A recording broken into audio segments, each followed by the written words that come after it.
I've been saying let's go. I had to give you hand signals like to hear you no more. Yeah, he's like, here we good? Like, bro, I've been saying let's go. You ready?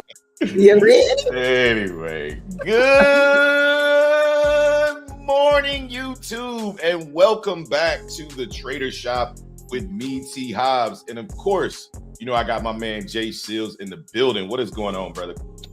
What up? What up? Drake, light skin. Pump it up. So am I supposed to say Kendrick every time because I'm black? Yes. Or I'm dark skinned? Because I feel like Kendrick don't need to be said because yeah. It's gonna be an echo because I'm sharing the other screen. So either I could mute in the Discord and you guys could just watch me go through the plan, or it's gonna be an echo until I switch. Yeah, just mute me in there because it's gonna be an echo while I'm sharing this screen. But anyway, guys, thank you guys so much for tuning into the shop. Please make sure you tip the barbers, aka hit the like and subscribe button. We say it in the beginning, we'll say it sometimes in the middle, and we'll definitely say it before we leave this place. There's 3 ways that you can support the channel, right? the first way, make sure you tip the barbers, aka hit the like and subscribe button. It's the cheapest, easiest way. If you like what you see, just tell us by hitting the like or dislike and subscribe to the channel. Come back, talk some shit to us, right? Or tell us how good we're doing, right? All right. So, secondly, right, the Discord link, I'm sorry, the funded account links are down below. If you're using Apex, if you're using Top Step, if you're using Take Profit, if you're using My Funded Future, go watch the videos that Justin has out there. All of our links are on those. We get a little bit of a kickback. You still don't pay anything extra, but you're just letting us know that, hey, we appreciate what you do, so we're going to let you eat off of what we're doing. All right. The last and final way is join the Discord. Strong community, great education. We're I was about to say we're bending over backwards, but I feel like it's too early. Whoa! We're definitely working hard. We're definitely working hard to bring you guys quality education every single day.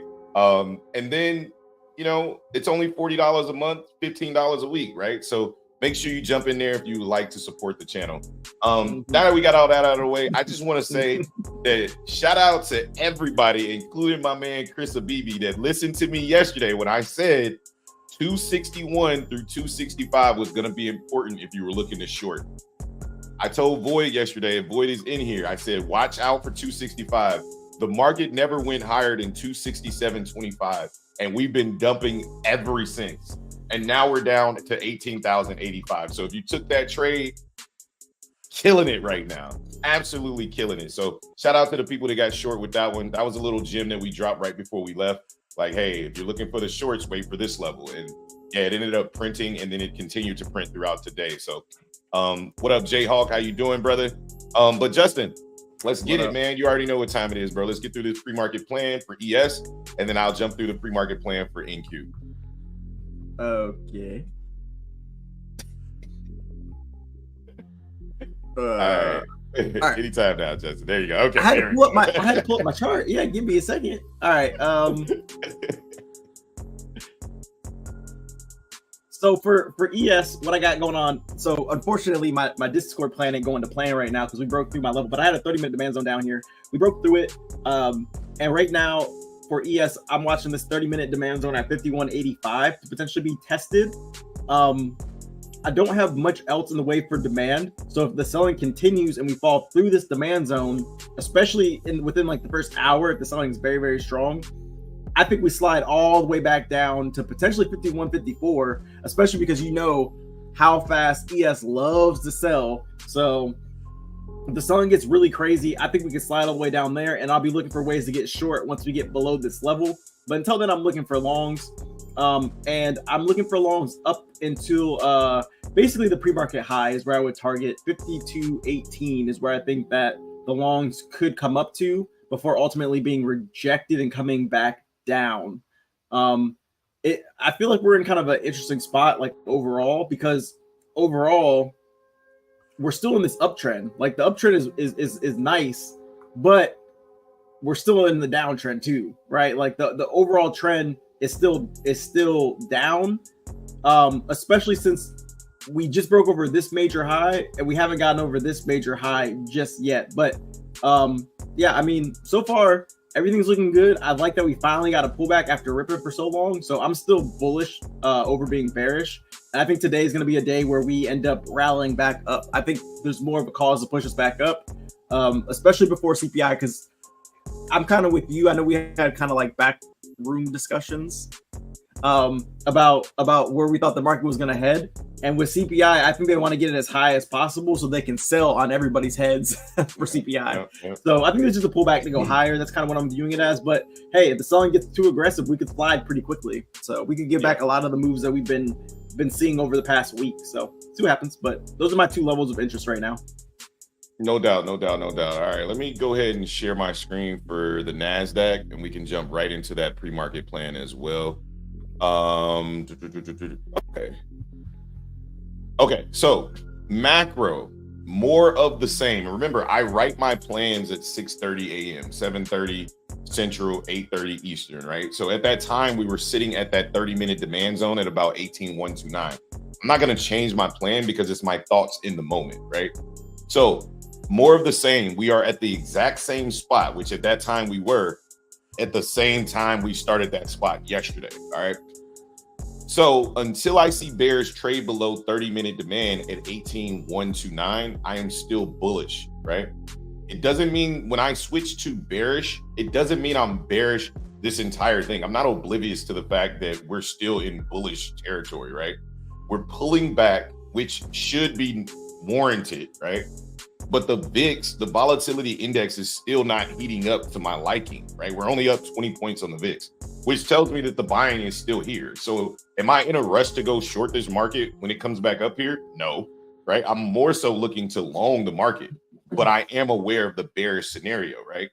So note, and the reason why I'm on the daily candle print from yesterday is potentially very bearish. If we drop, I expect to see 18,000 or lower, right? What I mean by that is at the top of trend, whenever we print doji candles like this one here, it usually is an indication of a evening star pattern potentially forming. But remember, this daily candle is just getting started, right? Like it's just getting started. So we could easily just have this be a pullback and pop right back up like Justin is saying. And notice where we are, right? On the 4 hour, we're right here at these lows at 18,067. These are very important lows right here. This is the low that brought the high, and this is a retest of that high that we broke to get here. If we don't break this level, like the market is going right back up. That's why I have this as a part of my pre-market plan. So to the bearish side, right? My first bearish area, if we can start to break significant structure, I'm looking for a bearish break and retest at 18,129 and look to target 4 hour demand at 18,01475, right? So I'm still looking for this short to continue down a little further, right? Down into the demand zone. And then I can look to long the market with my bullish plan, look for buyers to defend 4 hour demand at 18,01475 through 17,984. And we can look to long the market targeting the previous day low. If we're going to continue to remain bearish, then I expect us to stay below the PDL or at least below the daily fib, right? That's where the origination of the selling, and to me, getting back above these areas and closing above these areas will then invalidate my short position, right?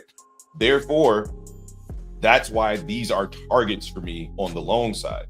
To the extreme bearish plan, I still have this 4 hour from yesterday. This plan has not changed. If price comes back up here and it looks weak, I'm going to be looking to short it on a change of character, right? Hopefully it has a little bit more volatility than yesterday, but I'm going to be looking to short between 18,261 through 18,35250 and look to target. I said previous day high in this plan. Obviously that's incorrect. My target's wrong on this because I haven't changed it. It's the same plan from yesterday, but I would be looking to target previous day low now at 18,166.50, right? To my extreme bullish plan, if this selling gets aggressive, this now becomes a 4 hour demand zone that did not hold, right? It's a 4 hour demand inside the middle of price, right? Those demand zones are subject to be liquidated if the market gets extremely selly, the volatility index goes up, whatever. I'm very much aware of that fact as well. Therefore, if we break below this area, there's two things. One I wrote, the other one I didn't write, right? The first thing is the one I didn't write, which is a break below 17,985. We basically repeat this, right? Look for a bearish break of structure, break and retest, look to short the market down to May 3rd lows at 17,894.50. right? And then finally down to 17,768, right? And again, that leads me to my extreme bullish plan, meaning if all of this selling takes us all the way down, remember, we haven't had volatility all week. So if the smallest amount of volatility comes in this market, i.e. oil, right? Oil is reporting their inventory today. If it's good, right? And oil goes up, commodities go up, that increases the volatility on the ETF side, which could then fuel a really aggressive pullback, which we are in dire need of, right? Okay. Now, when I say dire need, it means that I don't like all the continuous buying. I would rather the market pull back, but it doesn't matter what I think.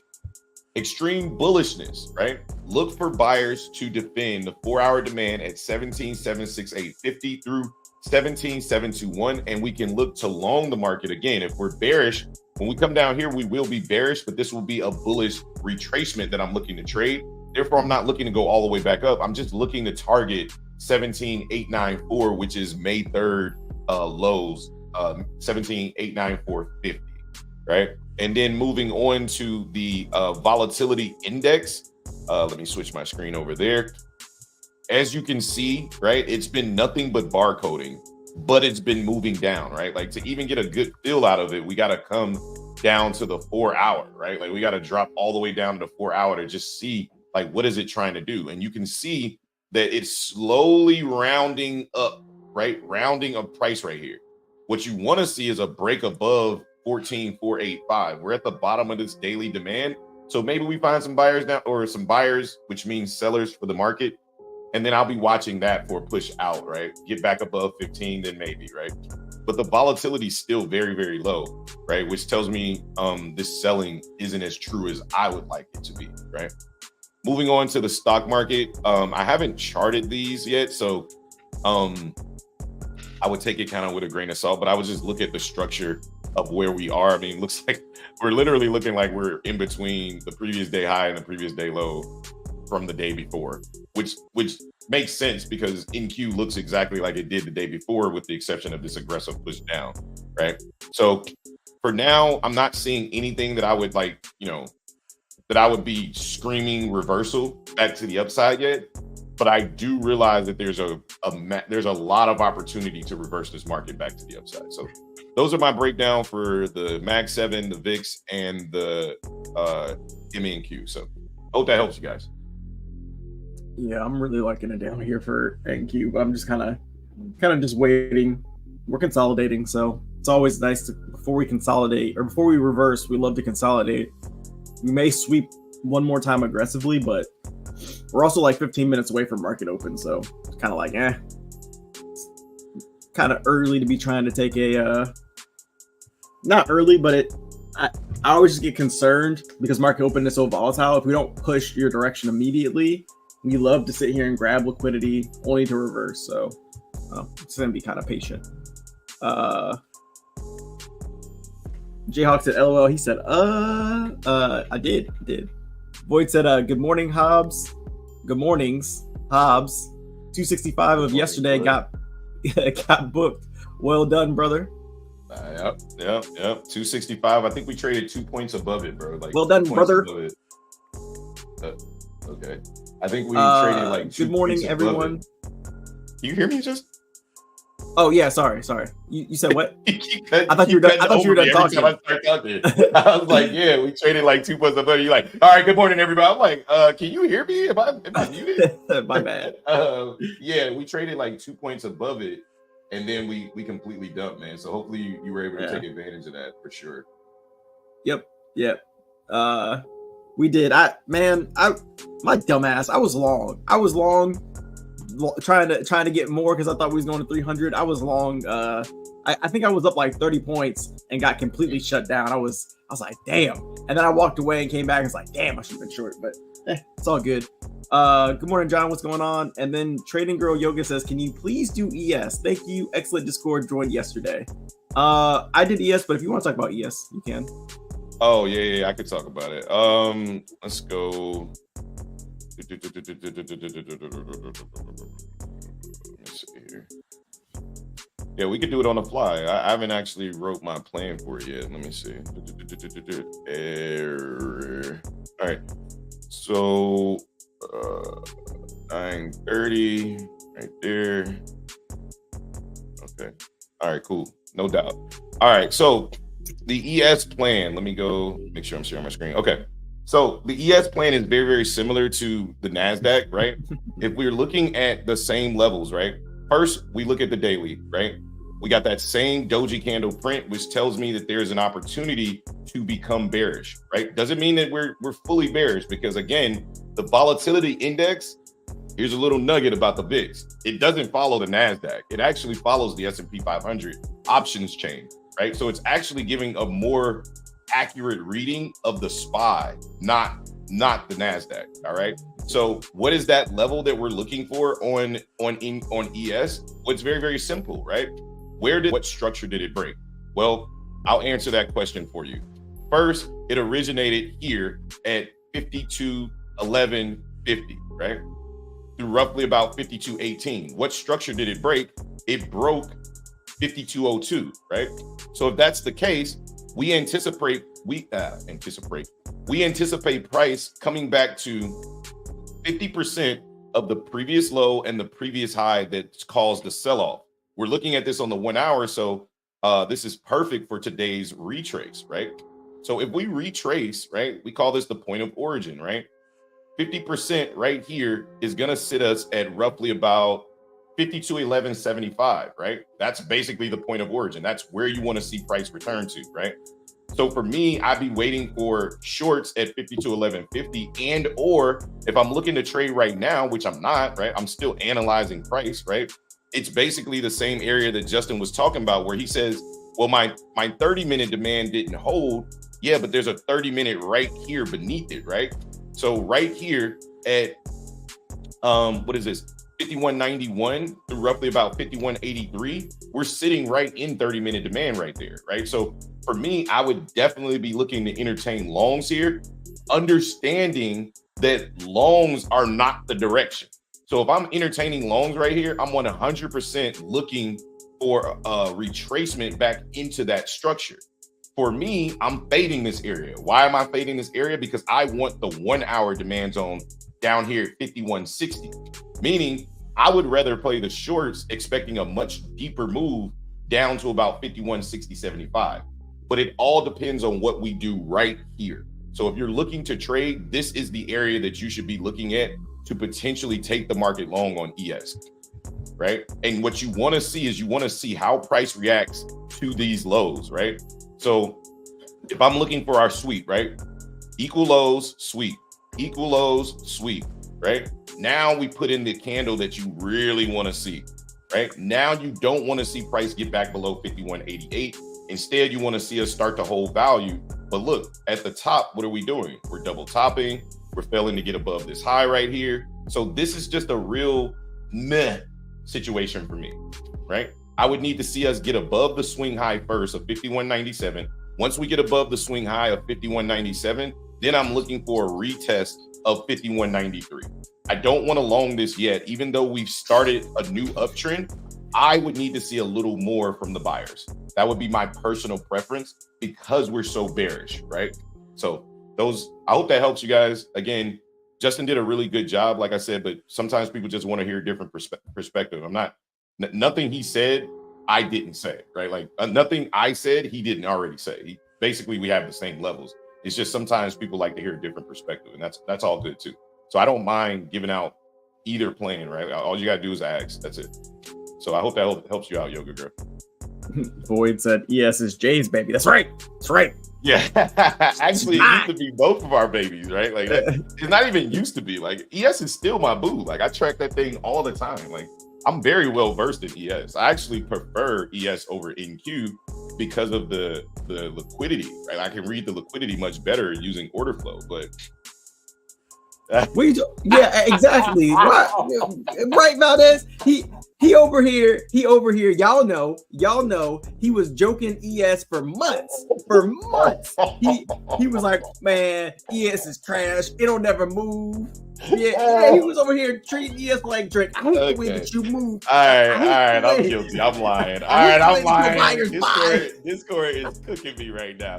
I couldn't even get through the whole sentence, and they was like, "Why is he lying like this?" Yeah, I'm sorry. Yeah, okay, listen. Yeah, I'm gonna tell the truth. I did kind of fade ES for some months, and it was because they went through a situation with the banks, right? The banks had gotten like bankrupt or something, they need to be bailed out, and ES has a financial sector that NASDAQ doesn't have, right? So if you look at the breakdown of the S&P 500, it's everything basically. It has all sectors as opposed to the NASDAQ that just has tech, right? So it slowed down the SPY to the point where we would watch the NASDAQ run 300 points, and meanwhile the SPY would be up 10, 15, And it did that for months. And I literally was like, I have to find a new instrument because it would take all day to move a range of 10 or 15 points. Meanwhile, we'd be watching the NASDAQ rip 300 points. And that's when I became an avid user of the NASDAQ. And that was only like at the end of last year.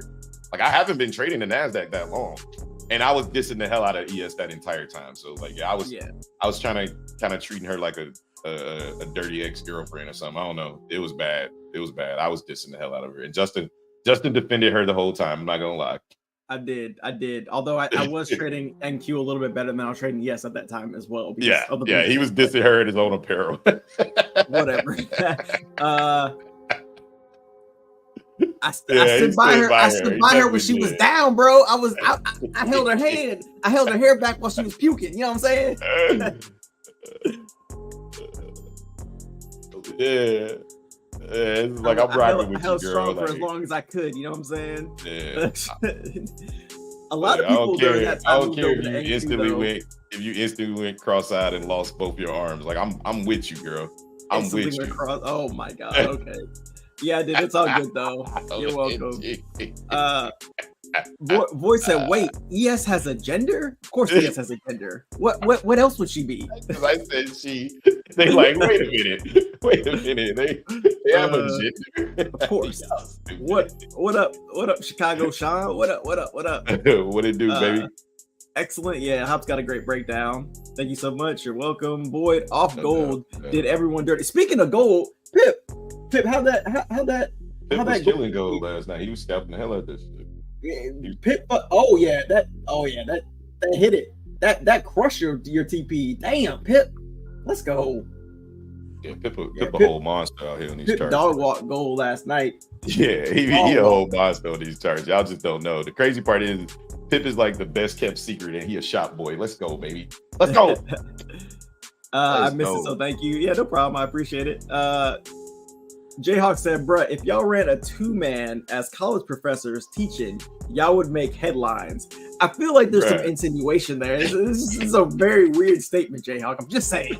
I don't know that came out right. 2-man game. You should have added game or something there, like some type of instructor. It's like 2-man sound wild as hell, Jayhawk. I'm gonna just hold you. I'm gonna stop you right there. We ain't going no 2-man nothing. Need you further. Yep, everybody get that smoke, Jayhawk. You need to relax with this 2-man shit, Jayhawk. Everybody get that smoke, Jayhawk. I read it prematurely too before I got down there. I was like, yeah, we're gonna have to get Jayhawk for this one. Right, facts. Hey, Justin, this is like as soon as he sees something that sounds fishy, he be like 2-man. This is like Chance the Rapper. Oh, we gotta make it ass. That's basically what we're doing right now. I gotta make his ass. Now I gotta make his ass. Trader Yo Girl said, I feel NQ goes so fast, or is it just me? Nah, it's not you. It goes fast. It's not you gotta remember, trading Yoga Girl. Let me break something down for you. We're not doing anything that I want to trade just yet. So let me break something down for you on the tape, right? I want to show you something. If you're in the Discord or if you're watching on YouTube, give me 3 minutes of your time, right? I want to show you the difference and the why, because I think it's important for people to understand the why. One instrument is not stronger than the other. They all move the same. They're just designed differently. Look at the liquidity per point on the NASDAQ, right? If you look at 1887, 18, whatever number you're looking at, look how much resting liquidity is there. It usually sits between like 6 and 30, right? Which is a very small amount. So of course, price can run through that area really, really quickly, right? Really quickly, because it's not a lot of liquidity, right? It doesn't take much to move it to the next point or the next tick. In comparison, if we switch over to the ES, right? And I said so it's genderless, right? If we switch over to the ES, look how much liquidity it is per tick, per point, right? If we spread this out, it's 122 resting orders to move to the next price level, right? Buyers and sellers, right? That's how the market moves. If for every buyer, there needs to be a seller and vice versa. Well, if there's resting orders of 100 plus at a tick, it's going to take much longer, not horribly long time, because it's money, right? But it's going to take much longer to move ES, right? 20, 30 points than it would to move the NASDAQ. Fuck, I mean, look, just in that time, ES moved a tick. The NASDAQ moved 10 points. You know what I mean? Because that's the difference, right? That's the why. So you guys understand the why. Like, people will tell you, yeah, one's a Lambo, one's a Cadillac, but can they tell you the why, right? Like, we are big advocates on understanding the why, right? And when you can understand the why, everything starts to make sense. It gives you context, right? So here's the market getting ready to rip out of this area again. This is why I'm cautiously bearish, right? I'm not full on bearish because nothing's changed. The volatility index is down. The bulls are still buying. Nothing's changed, right? Except for we got this aggressive sell-off. So I'm looking for price to come back up here and fail, but I'm cautiously looking for it, right? Or they, yeah, basically. What up, Hayes? NQ got the adrenaline rush. Hayes said, and I quote, "Did he finna be watching the lecture in the back?" Hey, man. Yeah, take that. Oh. He gonna be in the background. He gonna be in the background. Okay. Take that. All right. Moving on. Or they, LOL. Yeah, or they. You know, but it's a she. Tell me why. Ain't nothing. Oh God, no. Moving on. That's how Justin was gonna read it. You gotta sing it. I was gonna read it because you like pre-read through it. I hadn't pre-read through it, so I didn't realize what he was saying. Anyway, it makes sense. How do you manage the whipsaw on NQ? I feel like it's just something you get used to. Like, once you trade it enough, you kind of understand what NQ is trying to do. Practice screen time. Yeah. Rubbing his hand. Stop it, Hayes. He said rubbing his hands together. Yeah. Take that. Okay. Moving on. He gonna be like, walk for that cheesecake, boy. Walk for that cheesecake. Wow. He's also gonna be like, take your profits, big boy. Oh no. Right, Tristan? Right, Tristan? You know, Tristan. Got him. No problem. Boy, you better stop. I hate you for that one. Right, all right, we got 1 minute till market opens. Looking like we want to open up potentially bullish. I would be very careful taking longs right here, though. I think that might have been the last failure, and I think the Bears might be ready to clap cheeks here. Okay, we really going there this morning, y'all. What did y'all drink this morning? Y'all must have had that white stuff this morning. Y'all must have had some powder or something. Y'all must have been in the snow because y'all. We've changed character though. Like, we put it at this higher low, but we haven't taken it high, right? Like, we haven't taken this high right here. Yeah, so somebody else has changed character too. Until we take this high, my money's on the Bears.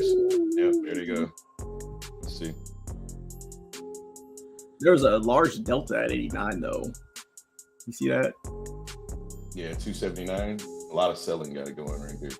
I wouldn't say we avoid the first 15 minutes. If there's a setup, we'll take it, but I generally kind of just let the market start to play out. It's because we're in the middle of price, right? Like, we're in the middle of price, and this thing could get super volatile. Like, structurally, if we were at a supply zone or a demand zone at a higher range, then yeah, I'd entertain this, but see what happens. Yeah, right now we're pushing off nicely though. We ran the low of that consolidation there. Yep. But yeah, I want to be a little bit more patient. Big buyer that came in down there at the bottom though. Well, very nice. 106 lots. PS is pamping. Pamp it.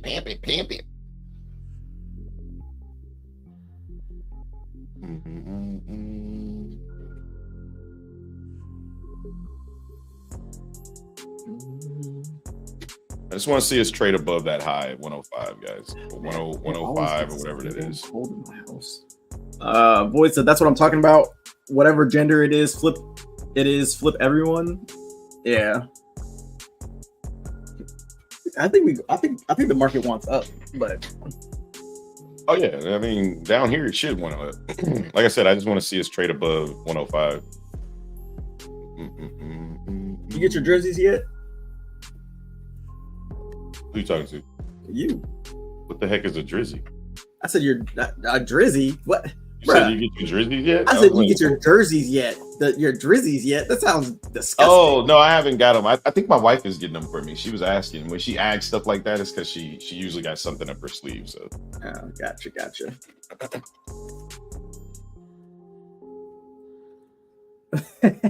Hey boy, the whatchamacall beat, the Metro Boomin beat, BBL Drizzy, BBL Drizzy. That beat go hard. I ain't gonna lie. What is that? How it goes? Sing it one more time. Yeah. Just no. That's the one time you get. That's the one time you get. Maybe it'll be not copyrighted. We can play it. Sing it one more time. It's one time you get. It's one time you get. How's it go again, Justin? Sound like a drunken genius. It's like Jeezy, when Jeezy gets on a beat. No, that's Jay. That's Jadakiss. No. Oh yeah, you're right. When Jeezy get on a beat, he'd be like, "Yeah." It's Jadakiss. He's right, so uncultured. Yeah, I know. I knew it was a J. My bad. It was Jadakiss. My bad. I'm sorry. All right, we just tapped we tried to tap above 105 and we're failing. So this again still looks bearish to me, but we'll see. Those lows look really good though. I'm watching to see what we do at the high. That's what I'm watching. So as long as we're rejecting that high, I'm still bearish. Custom says stayed up all night studying. I'm tops at platform ready. Gonna remove all third-party stuff on my Ninja and keep the cash account there. Nice. Maybe the third-party stuff was what was messing you up. I don't know what third-party things you had, but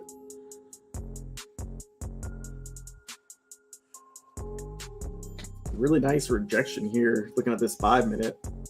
Yeah, I'm just watching this 5 minute. I'm like, yo, what y'all plan on doing here? Y'all trying to go back up here? And you're looking real bearish at the highs. So.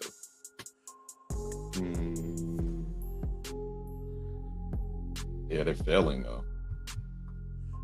They're failing big time.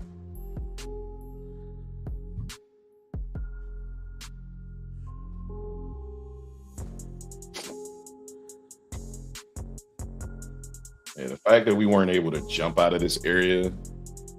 Oof. Yes, like Jesus. Yeah, look at ES coming down. Yeah. Well, ES got rejected heavy. Yeah, I think we're coming down. I just thought we would come back up first. They don't even seem interested in going back up to the top but first. They're like, nah, we're gonna dump from here, bro.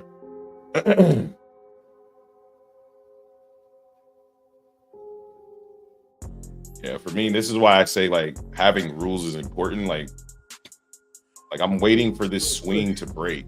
I think it does break. If the Bulls want to be bullish, they need to get above the swing, and that's why we're struggling so heavy, right? We're just trying to induce the other party to get smoked, right? Like so, like who's the party that's not in control right now? Would you rather sell the market this low, or would you rather buy the market this low? Well, the objective is to buy low, sell high, right? So the other part, the party that should be winning down here should be the buyers, right? It would be egregious. It would make for a very strong selling day if the sellers win right here. But in order for them to win, in my book, the buyers need to close above 105. Right now, they haven't done that. Void says the opening got no volatility, a bit tricky. I'm waiting for something to be taken. Yeah, I'm waiting for us to develop a little bit more. I like the bullish case down here, though. I do. I like the close for the Bulls for sure.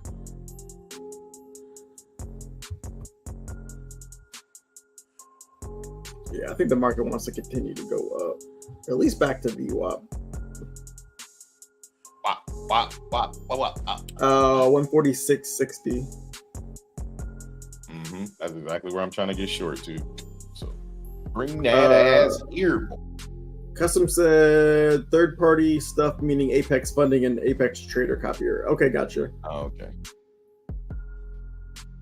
Yeah, it looks like we're just kind of consolidating up here after we pushed, but we're holding support at the upper consolidation, so that's pretty bullish. I think we continue to push here.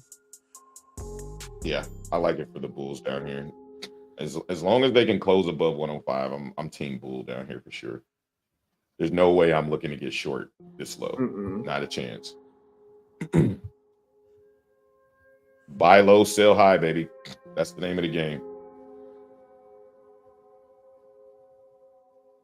Yeah, here goes the push. And then remember, we have Tokyo and London liquidity sitting up there at the highs, right? So it would make sense for the market to come back up and get that liquidity, right? If it wants to trade lower or go higher, either way it goes, we should be looking for longs down here. No doubt about it.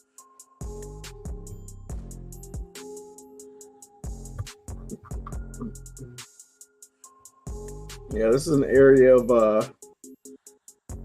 where price didn't spend a lot of time, and I think if we can get very bullish, we'll just kind of slide through this area pretty quickly.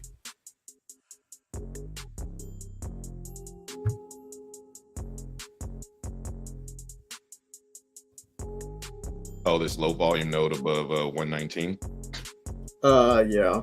This is either going to reject or we should slide through this area pretty fast. Yeah, I like us up to about 146. The sellers are still filling positions. Let's take a look at the stock market here. Nvidia's pushing. God damn, Meta.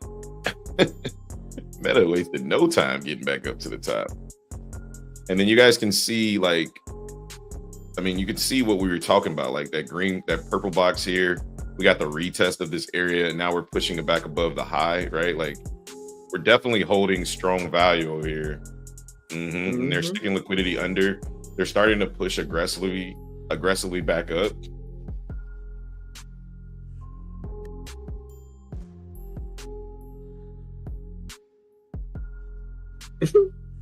No, you're saying it because it's a good trade. Yeah, it's a good trade. It's a good trade.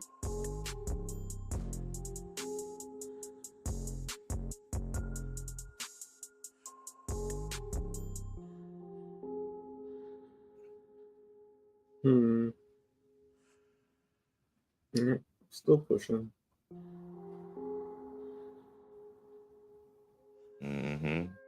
Aggressive. Let's go. Go, go, go, go, go.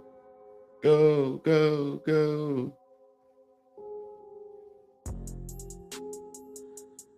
Yo, this beat go hard, bro.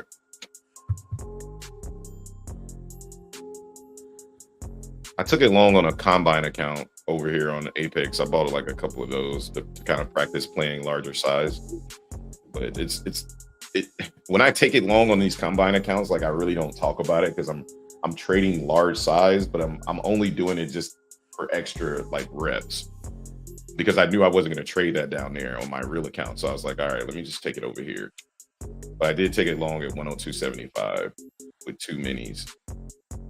See if I can't go one day and pass on these. Well, 2 day and pass. And we're going to stay for 2 days. But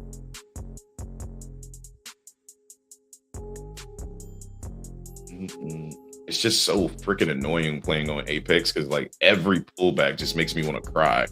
It's all I'm thinking about is, like, how much my drawdown is going back down. Like, God, please, God, don't stop me out. No. Yeah, it's such a penalty, man. Bro, like, it's not stressful to me because, like, it's $37 for these accounts. Like, I'm literally just using it for extra reps, playing areas that I wouldn't normally play, right?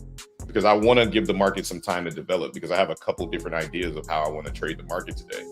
So trading over here gives me that opportunity to see these trades work out, right? Like, this was a late entry at 102, right? I should have got in at 91, which is funny because that was my entry from yesterday.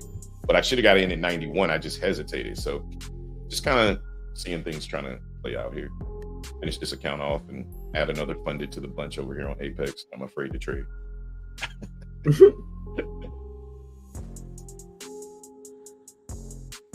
You got in the 80s, Valdez? Or you got in the 90s?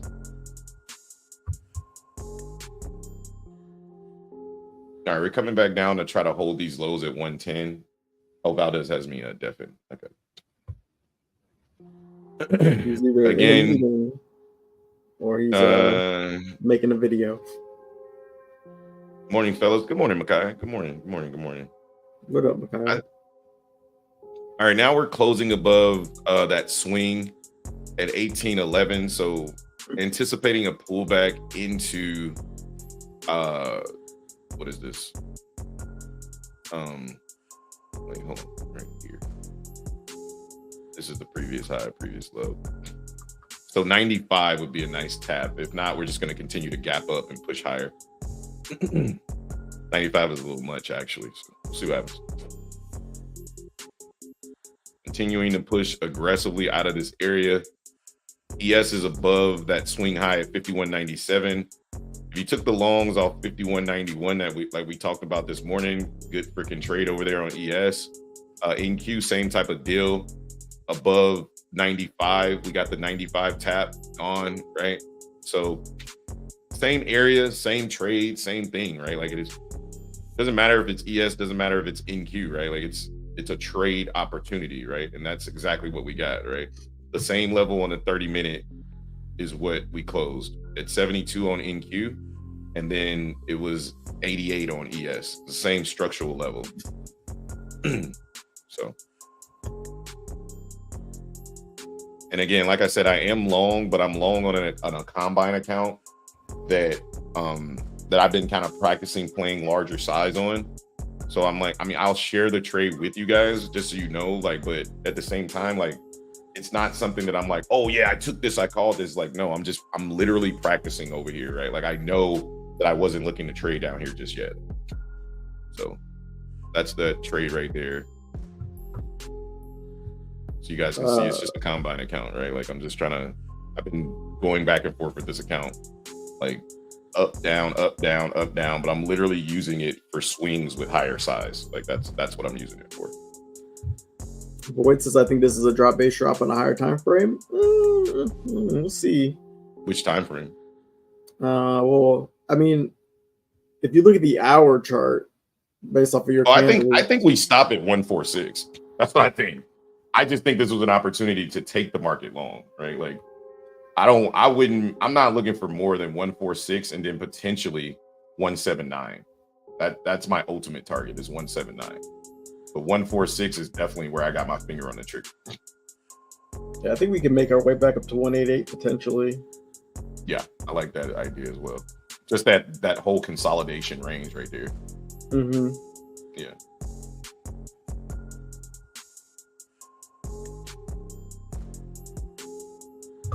ES is pushing.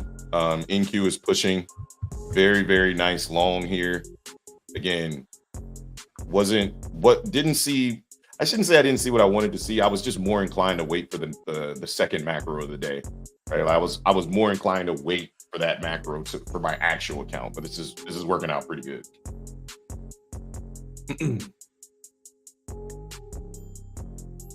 Yeah, it looks beautiful in the 15-minute.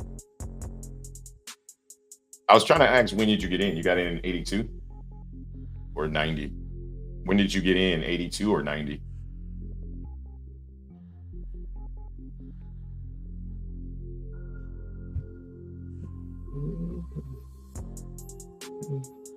$89. Okay, good. I got in at 102. Again, it's just on my combine, one of my Apex combines I was telling you guys about yesterday, but I'm trading bigger size over here, just kind of like mentally get myself like in that scenario. I've been trading this thing going back and forth, and like that's what I was telling Justin yesterday. I was like, it's so annoying being in these trades because I'm not trying to sell them.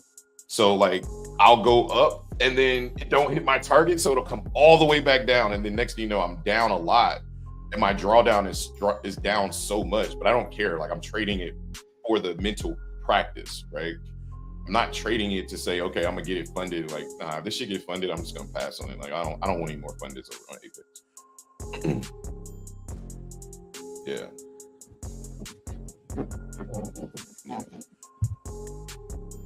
Wow.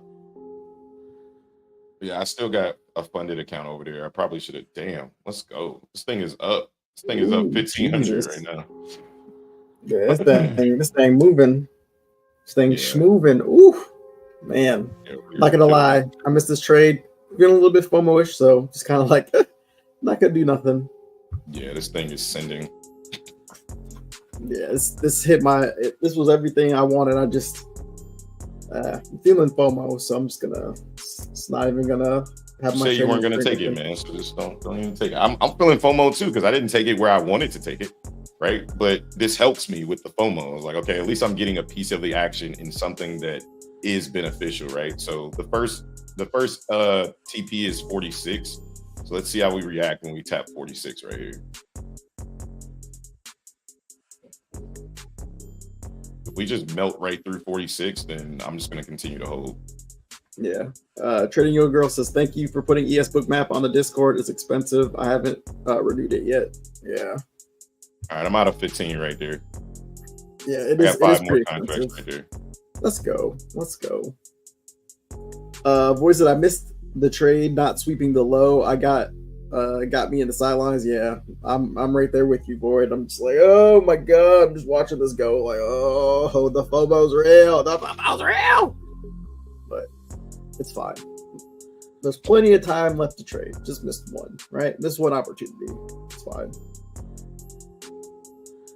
All right, I took 90% or 85% of the position off at the first profit target. So the rest of the contracts are set to sell. That's fine. I got 5 contracts in it. So yeah, five cons are good. I was in 20, so I cut 15 up there. Yeah, 5 cons will definitely work. So and that gives me a cushion so I don't have to worry about the drawdown, right? So again, the entry was trash in my opinion. Like grading the trade overall, the entry was trash. It was more like a momentum entry, aka FOMO, right? And an account that I knew I could FOMO in and I wouldn't bother me. But overall, from where we got in to where we're at, it's a really good trade. Again, we're looking for price to push all the way back up, right? Like all the way back up to these highs right here. So yeah, that was serious. Yeah, the Bulls ain't playing. Going. Okay, we're gonna extend this because this looks really bullish. So we're gonna extend this up to 216 here. This is a real push right here. Yeah, they're not playing. Yeah, these buyers are not playing. Oh my god. It's crazy. This is crazy.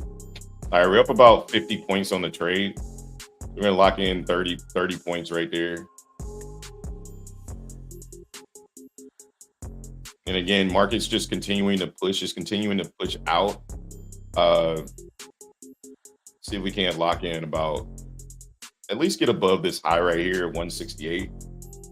And then potentially get above 206 right here.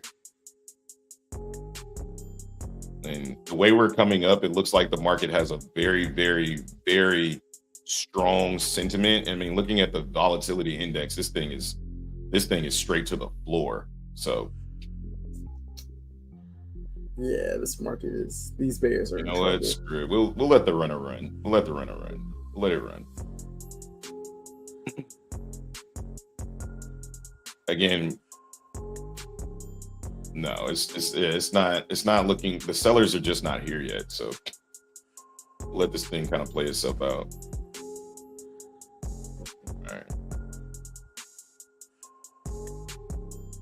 All right, cutting 3 more contracts at this resistance if we start to push down a little bit. All right, out of 3 right there. Now we'll let these 2 ride. I'm not willing to let 5 ride, but I'll let 2 ride. I think that's fair. So if we get egregiously bullish, then I'll let these two contracts ride. I'll let them ride all day. So all right, good trade. Good trade. Again, just on a combine account, right? This isn't any progress for me, really. This is more of a, I don't know what to call this over here. It's kind of how I start my day, right? Like I always start my day with something that if I don't get the pre-market trade, my goal is to take the next macro, right? So in my real account, I'm looking for the next macro. I want to see how we look inside of that 930-ish macro? 9, is it?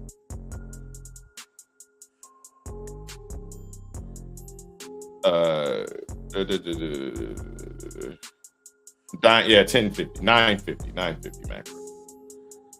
Yeah, we're in that right now. Yeah, this is a macro right now. This is it right here. This is what I want to see. So, yep, a retracement back into structure. So, now I'm looking on my real account for an opportunity to continue this market long on a pullback inside of shit. We ran so far. Yeah, I would need us to pull all the way back into shit. Yeah, this is crazy. I really have nothing. At least in the 125. What's up, Jay? I said I have nothing. Yeah, 125 looks good on the 5. I'd look for that 125, or I mean that's an aggressive push up. I mean we should pull back.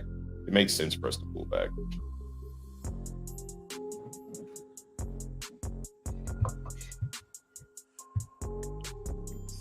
Yeah.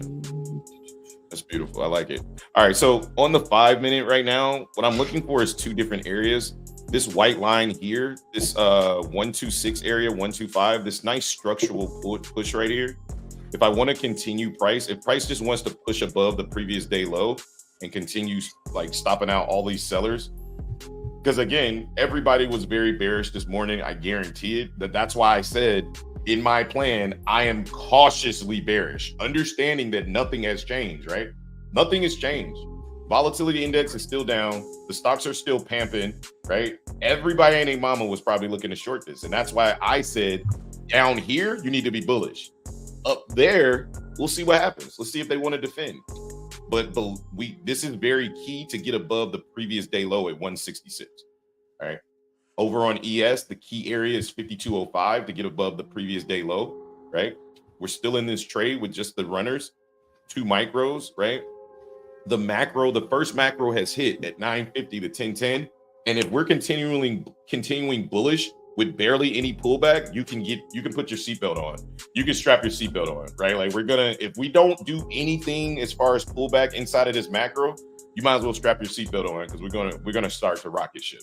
And at that point, I'm gonna be hands off on my actual account and just wait for the market to settle down around 1150. And I'll just kind of wash my hands with the first morning macro. If we don't get anything here, right? And if you guys don't understand, I'm not an ICT trader, but I have a lot of ICT traders in my Discord, and I have been schooled on the language of macro, right? And when it comes to macro time, the way that I use time is I use time to set the appointment for when I want to trade, right? Whenever I want to trade, I'm paying attention to macro time, right? I'm not going to trade inside of this because I know where we are in regards to structure and time. We're too high for me to take a long. The only thing I can do to think is to short it, right? But I'm cautiously waiting for the shorts to show themselves, and they haven't yet. So I was actually meaning to show you guys this chart, not that chart. Sorry. All right, now we're inside of this macro. We just printed a 950 doji candle at the top of trend. That is usually an indication that the trend could be coming to an end. So watch out for the bears to step in over here on the NASDAQ and on NQ. So let's see. I mean, on NASDAQ and ES. So let's see what happens here. Yeah, and then to answer your question, Custom, let me just show you real fast. To answer your question, all you do is hit this plus button right here, and then you hit Dom, and you just drag it, and then the Dom will come back. Yeah, we're going for it about this. I don't think we're coming back down. Yeah, when they are trapping so many people that got short this morning, like that's why I said, like, listen, guys, ain't no reason to short this market down here. You want to buy low, sell high. If this market continues to push, yeah, no.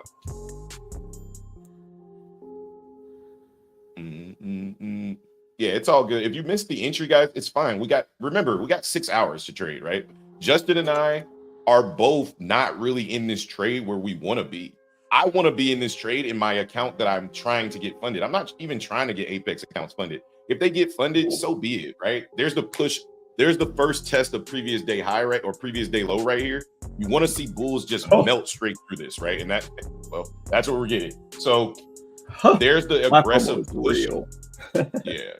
yeah. But just remember, like, it's control it, right? Like, I'm not. My trading screen is not even currently up right now. I refuse. My FOMO is ridiculously real right now. I'm not touching this, but this is what you want to see if you're a bull, right? Like, this is the type of break you want to see. But now here comes the test. The test is, are bulls willing to buy above yesterday's low point, right? That's the question. We just wicked above it. That's not a closure, right? That is a sign of weakness. Now let's see if they go back and they push through it, right? This is the first area where price should be looking to reverse right here. So we'll see what happens. Yeah, this is also a low volume area as well. So price, again, didn't spend a lot of time here. So, and we're almost back up to the value area high too. We almost hit the target I set out, which was like 179, 178. So yeah, this definitely could be a reversal point. I agree. I just but the bulls know that too, right? The bulls know that too. So I would be very cautiously trying to short this, right? Like, I like this area for shorts, but I just need to see us come back down and fail, right? I feel like I haven't felt this FOMO in a while, but I also feel like it's partly because I feel this way partly because the past 2 days has been really, really, really poor price action. So it's kind of exacerbated because we haven't been getting as many opportunities, and then you just watch like an 80-point opportunity go by. You're like, son of a bitch. Let me look that word up. Say that shit again. What I say? I don't know what I said. I don't know what I said. Either the sellers, you said exacerbated. Oh, exacerbated. Yeah. Spell that shit. Exacerbated. No, I said I said exacerbated. Exacerbated. I don't know how to spell, but it's expensive. We give it out for free in the Discord. Trading Yoga Girl. Whenever you guys want to run it, all you have to do is ask, right? Like, we'll jump in, turn our computers on. We can run. Justin can run ES, and I can run NQ, or vice versa. It doesn't matter. But yeah, we know it's expensive, and that's why it's part of our Discord package. For $40 a month, the Bookmap is $80 a month for both of us. So that's $160 that we're doling out just for Bookmap. So granted, we're doing it for ourselves, but all right, here comes the aggressive selling here. Again, just want to see how we react to this previous day low, right? And then I just want to see the failure, right? We're seeing the failure right now. I'm starting to feel that itchy feeling to short the market, but that's what the bulls want you to feel, right? Like, that's the feeling right there will get most people smoked, because they will act on that feeling with no plan, right? And no order flow shift. And guess what happens next? The bulls are like, got them, right? And then they send this fucking market right back up, right? Because they also know, one, that this is where sellers want to get involved. Of course, there's a lot of sellers that are going to be right here. This is the previous day low, right? But what you do to counteract that is you take hands off the wheel and you analyze the price until you're ready to trade. I wasn't ready to trade this morning. I knew that. I was analyzing price, right? And I wasn't ready to trade, but I'm ready to trade up here. However, I ain't seeing a reason to get short, so I ain't touching it, right? When I see it, you'll know. All right, I'm done. Made 1,200 today. Milestone for me. My 300 KPA broke over 20K. Damn. Let's go, brother. Congratulations, Makai. Let's get it. Nice. I know Cordy also killed it. Cordy said 1K during the Brit T session, 3.5K Giga Chad Coffee New York session. What the fuck is Brit T session? That's hilarious. All right, there again. That selling was not rewarded. So guess what? Oh my God. Yeah, see, that's the trap. And you see how fast they went up there? Is because they know multiple people got short right there. You saw that? You saw that about this? Like, they knew it. I'm telling you, I've gotten smoked by this trade more times than I can remember. Like, more times than I can remember. And when I saw it, I was like, yeah, this is normally where I get cooked. And that's why I just sat on my hands. I'm like, nah, I know this is an area that I could look to short the market, but you really want to short this strength? Look at the 1 hour. Look at that higher time frame right there. Look at the VIX. Like, everything is against you. right? And this is where I would normally look to get short, and I would get freaking smoked, right? And then the next area I'd be looking for is the daily at 209.50, right? We go up to the daily at 209.50. Guess what? I'd be looking for the same thing. And if the market was going to continue, it's just going to push right through it. The market don't give a shit about your area. The market cares about facilitating price to buyers and sellers. If it's sellers up there, the buyers are coming to get that liquidity. If there's buyers down below, we just came downstairs to get that liquidity, right? So why not come back up to get the liquidity from London and Tokyo, right? So for me, if we come back up here, that's what I'll be looking for. I'll be looking for London and Tokyo to break. All right, there's the sweep again. Again, more selling hitting the tape. I don't know why my tape just froze. Is yours just freeze? No. All right, good. That's what I want to see. Egregious selling. Come on. Stop these buyers. Slow their ass down. I'm on $300 on these micros. I'm cutting these. I'm not giving this back on freaking. I'm out of here. That's all I needed to see was failure again. Yeah, I'm out of here. I'm out of those 2 micros. I'm done with that trade. I made a lot of money this morning, but I was down in this account. So I just don't feel comfortable trying to sell with this strength. Like even if we break this trend here, like I almost just want to look for a way to potentially get long. Crazy? I'm just getting out of the trade. It was enough to scare me out of the trade. It wasn't enough to make me want to go long. I mean, make me want to go short. Yeah, no, I know. What I'm saying is, I'm definitely. You said I'm short 1817675, but stop at break even. Yeah, I don't feel comfortable trying to short this market like at all. If anything, I mean, we got a short to come back down to retrace, because I mean, there's more buyers down here. I'm looking at 126. That's what I want. The key word retrace. I would much rather let this thing short down to go longer for reversal purposes. Yeah, I would be shorting for retracements, but I'm not right now. I don't even want to short a retracement. I don't even want to short a retracement. I just want to. I want the market to fall down so I can long it. But that's okay, right? What that is right there, Justin, is a bias, right? And people not biases or whatever. Bias. People not. I think bias is plural. So people not biased, but it's okay to have a bias where you're like, well, I don't give a shit what the sellers do. I see the strength of the buyers. I want to rock with them. That's okay to have a bias, right? Like it's completely fine, right? And that's what you're developing right now. They're trying. They're definitely trying. Yep. They all getting smoked right now. Like, oh, bro, I'm cool. That's why price is moving so. What did I tell you guys yesterday? What did we talk about yesterday? Price likes to find the least resistance path, the path of least resistance. And I told you that least resistance path is the liquidity of retail, right? What is retail thinking when they wake up this morning and we got 4 hours of selling, right? What was my plan? It wasn't to get short. It was to look to be short at key levels, right? And I specifically said this morning very thoroughly to the Discord, to the YouTube members, I am cautiously looking to short this market because I am very much aware that the volatility index is not on our side. It is not. Let me show you the volatility index. When this thing is still trading down, but we're also trading down, that is a very bullish divergence, right? When we were trading down, I specifically called out, I said, look, until the volatility index gets pumping, we're going to just go right back up, right?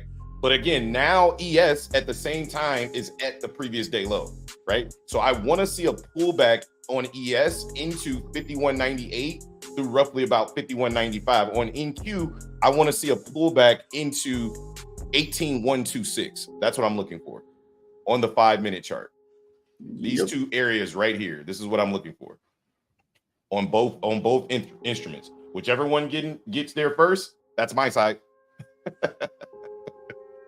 That's what I'm looking for right now. Yeah, I agree.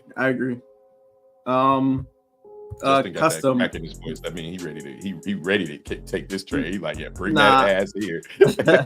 Custom, just hit this reset layout button right here, top right. Hit this reset layout button, and everything will go back to the way it used to be, and then you can fuck with it from there. There's also that area slightly below previous day high, Justin, where that doji came in at 156.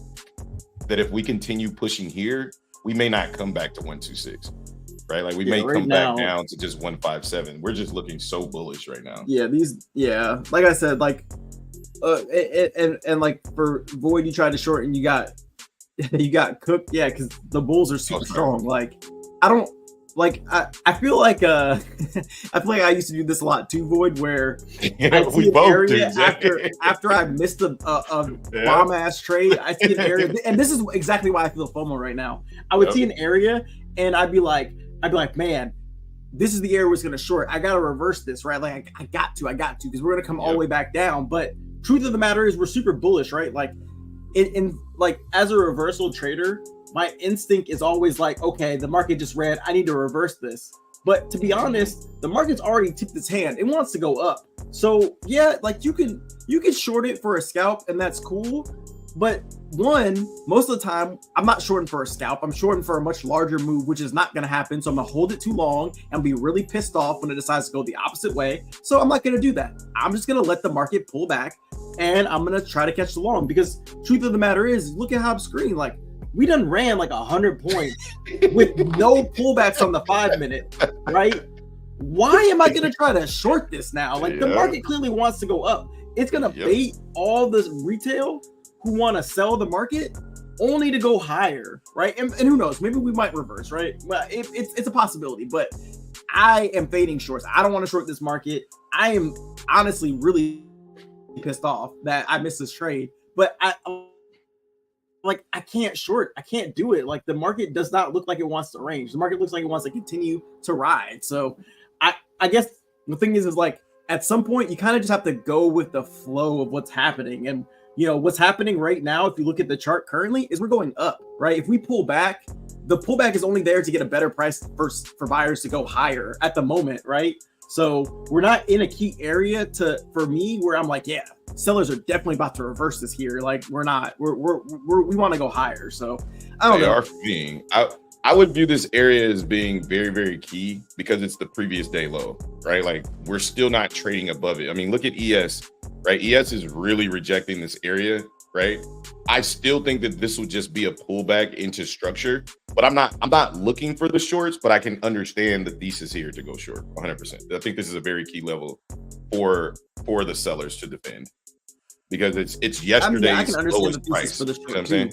I agree with you. I see the thesis for the short as well, but at the same time, I just think the short is going to be short-lived. With as bullish as we've been today. Exactly. Kyle, I've said that so many times, bro. He said, just look at the 12-month candles, bro. We only go up. Exactly. I've said that so much. I'm like, bro, if you really want to understand the market, just look at the 12-month. Like, we only go up. That's it. We only make uptrends, right? In the grand scheme of things, the market only goes up. So 5200 is a key call wall for ES. See how it goes. Yeah, I like 5206, that previous day low from yesterday. I think we start trading down from here. Yeah, ES is coming. ES is coming down. I might look to trade this on ES. Actually, I think just structurally speaking, I think ES has a better chance of making its way down to that 5 minute demand zone than NQ does. I don't think NQ is going to reach as far. Yeah, we chilling. That's why we talking about it. Micaiah says we've had no red folder news this week yet. Tomorrow morning will be the first one, so that's when volatility will come in. Yeah, I agree. I mean, I think the market's forward thinking, so it's probably already pricing in some of that red folder news now. Right. Voice says, I'm still in until they break the fractal that caused the selling at 7.04 1 minute candle. All right. Yeah, I just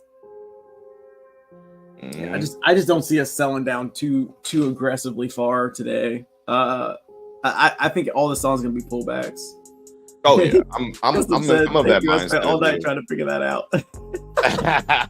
Look at the emojis.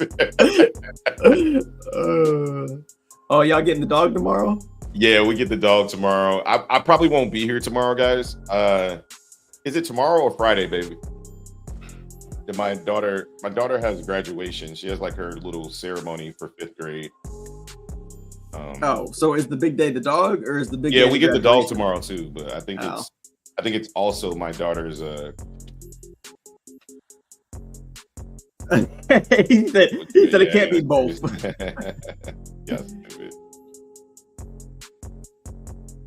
Oh, and I got a massage on Friday. Let's go. Oh, hell yeah. She said Bay has her performance tomorrow morning. She got a performance, like singing or band? Nah, she got the buckets. They flip over the buckets and do like a drummer performance or something like that. It's like the Blue Man Group. Yeah, it's her pinning ceremony. So the pinning ceremony is next week. She said the performance. Oh, is it? Oh, okay, next week. Okay, well, yeah. The drum performance is tomorrow, so I won't be here in the morning. I'll be at my daughter's elementary school, and then I'll be back later. Gotcha.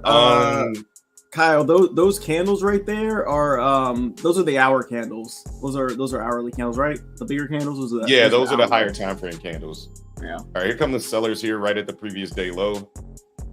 Yeah, really nice rejection on ES. Really nice call there. And then what kind of dog are you getting? Says Ryan. It's a German Shepherd mix, and he's a white German Shepherd mix, which is awesome. And they're calling him Chicago. Which, now that I think about it, y'all stole that from Kanye. Kanye's kid is called Chicago West. But it's all good though. It's all good. It's all good. From Kanye. You stole it. What you said about those sellers? No, I said it's a pullback. It's a pullback. Hopefully we pull back into 519875, and I'm gonna take this thing long down there because I think. Oh no! Hey, I'm just not ruling out. I agree. Sellers because the structure is, the structure is still bearish, right? Like we're shifting temporarily here, but the overall structure is very much bearish. Like I understand the aggressive nature of bulls, but I'm not ruling out settlers, especially up here. I would prefer a pullback into 125, but let's see what happens when we come down there. So I want. We did just tap into a really nice low volume node here on ES. It's previous day low, bro. I'm telling you, like this. No. I'm talking about to the upside, not to the downside. Oh, okay. Yeah, this is that other demand zone we were just talking about on the 5, but let's see what happens.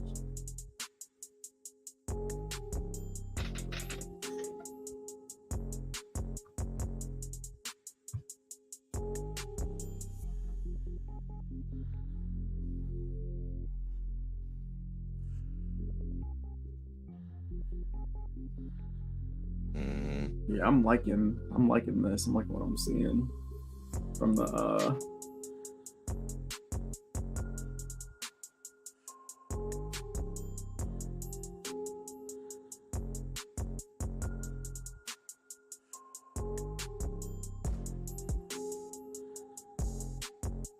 I'm gonna take this long here.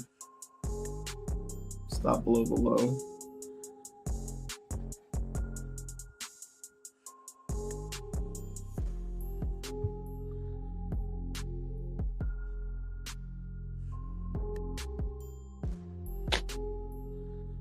I'm reading ES. I'm taking this long on ES. You fail. Never mind. Stupid.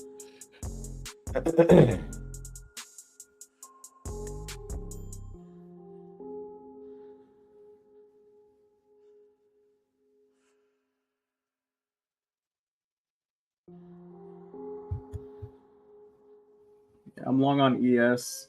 I'm going to target 52.17. Yeah, that's so stupid. Get out, Justin, man. I like ES to setup. No. He said if you're long, ES. He said if you're long on EQ, good long. But I don't know what ES is doing. So. Yeah, I heard him. Yeah.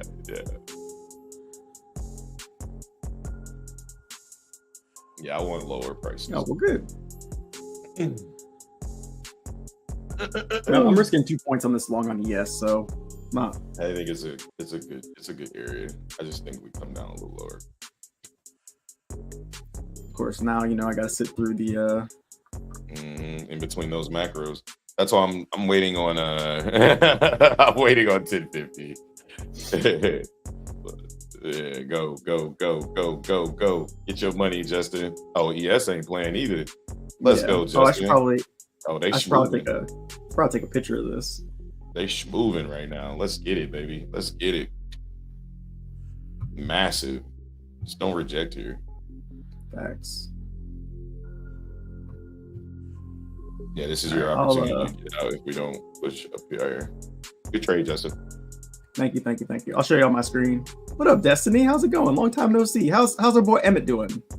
Give us the tea. I'm playing. Give us the tea. That's the tea, bro. Emmett is a tea monster, bro. Give us the tea. Give us the tizzle. Yeah, it's still flat for me on my Top Step X accounts. I want lower prices, so I'm just gonna wait. I think we can come down a little bit lower. I mean, we might not, because looking at Justin's screens, it looks like that's VWAP right there as well. So if we don't, I'm cool with waiting. I'm cool with waiting. Albino, German Shepherd. Yeah, it's a mix. It's a mix. I'll show it to you a little later once we get done. Once we get to an area where I'm no longer looking to trade. But Dane Shepherd mix. Dang, that's a big ass dog from SPCA in New York. Great dog. Beautiful, man. Yeah, I got we got a rescue, but yeah, he's a mix, but I've never seen a white German Shepherd, but he's very pretty, very pretty. I'll be doing some videos with him. I know that I know for a fact people love animals, right? So like all my short, I'm gonna put them on. I don't know if I'm gonna make him an Instagram. Good lord, on NQ right now. Let's go, Justin. Justin's so happy. He's like, yes, just pull back. Trying to get a piece. We gotta break the tie. Justin's like, give me a piece. I just want a piece. I just want a piece. I just want a little bit. Thank you. Yeah, I like ES's setup. I like where we were on ES. Yeah, he's in at 5202, I think. Yeah, it's on the screen. I'm up about 3 points right now on ES. Let's go, Justin. We're trying to push. This is like the second time I've traded ES in the past like 2 weeks. And he's always a winner. Good trade, man. I wanted that gap down there, and it never really developed. Shut up. That's my boo, man. It's my baby. My headphones are falling apart. Give me a second, guys. Bro, my headphones have been breaking too.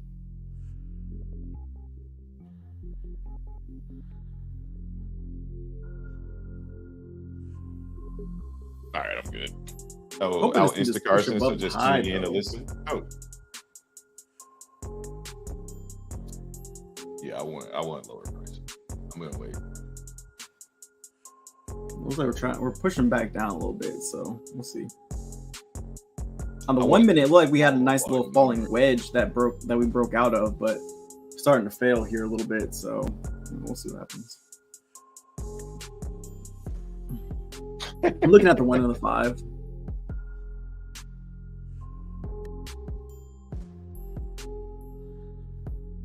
That was a beautiful entry, Justin. Like looking at the low volume node right there on ES, that was fucking textbook. Yeah, we bounced right off that low volume node right here. Yeah, that was a textbook entry, bro. Good trade. Thanks. Thank you. So even if it doesn't go to like what you wanted to do, like it's still a great trade that you'll take over and over and over again. Yeah, I got really nice confirmation. That was my you saw that? Did you hear that backwards compliment right there? That was me secretly waiting. Secretly hoping price came down lower. Yeah, you didn't hesitate at all, and that's beautiful. Oh, NQ is sending right now. Let's go. Shop family winning. No losses, baby. Let's go. Trading Yoga Girl, welcome to the family. Oh, stop it, Valdez. That's your greed. Stop it right now. What?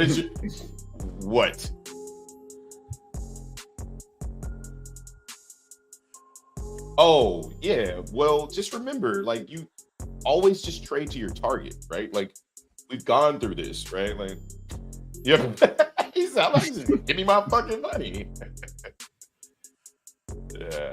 You don't like what you're seeing from shorts? Yeah, Boyd. I think shorts were, I wouldn't say a bad idea. I just think it was a trap here.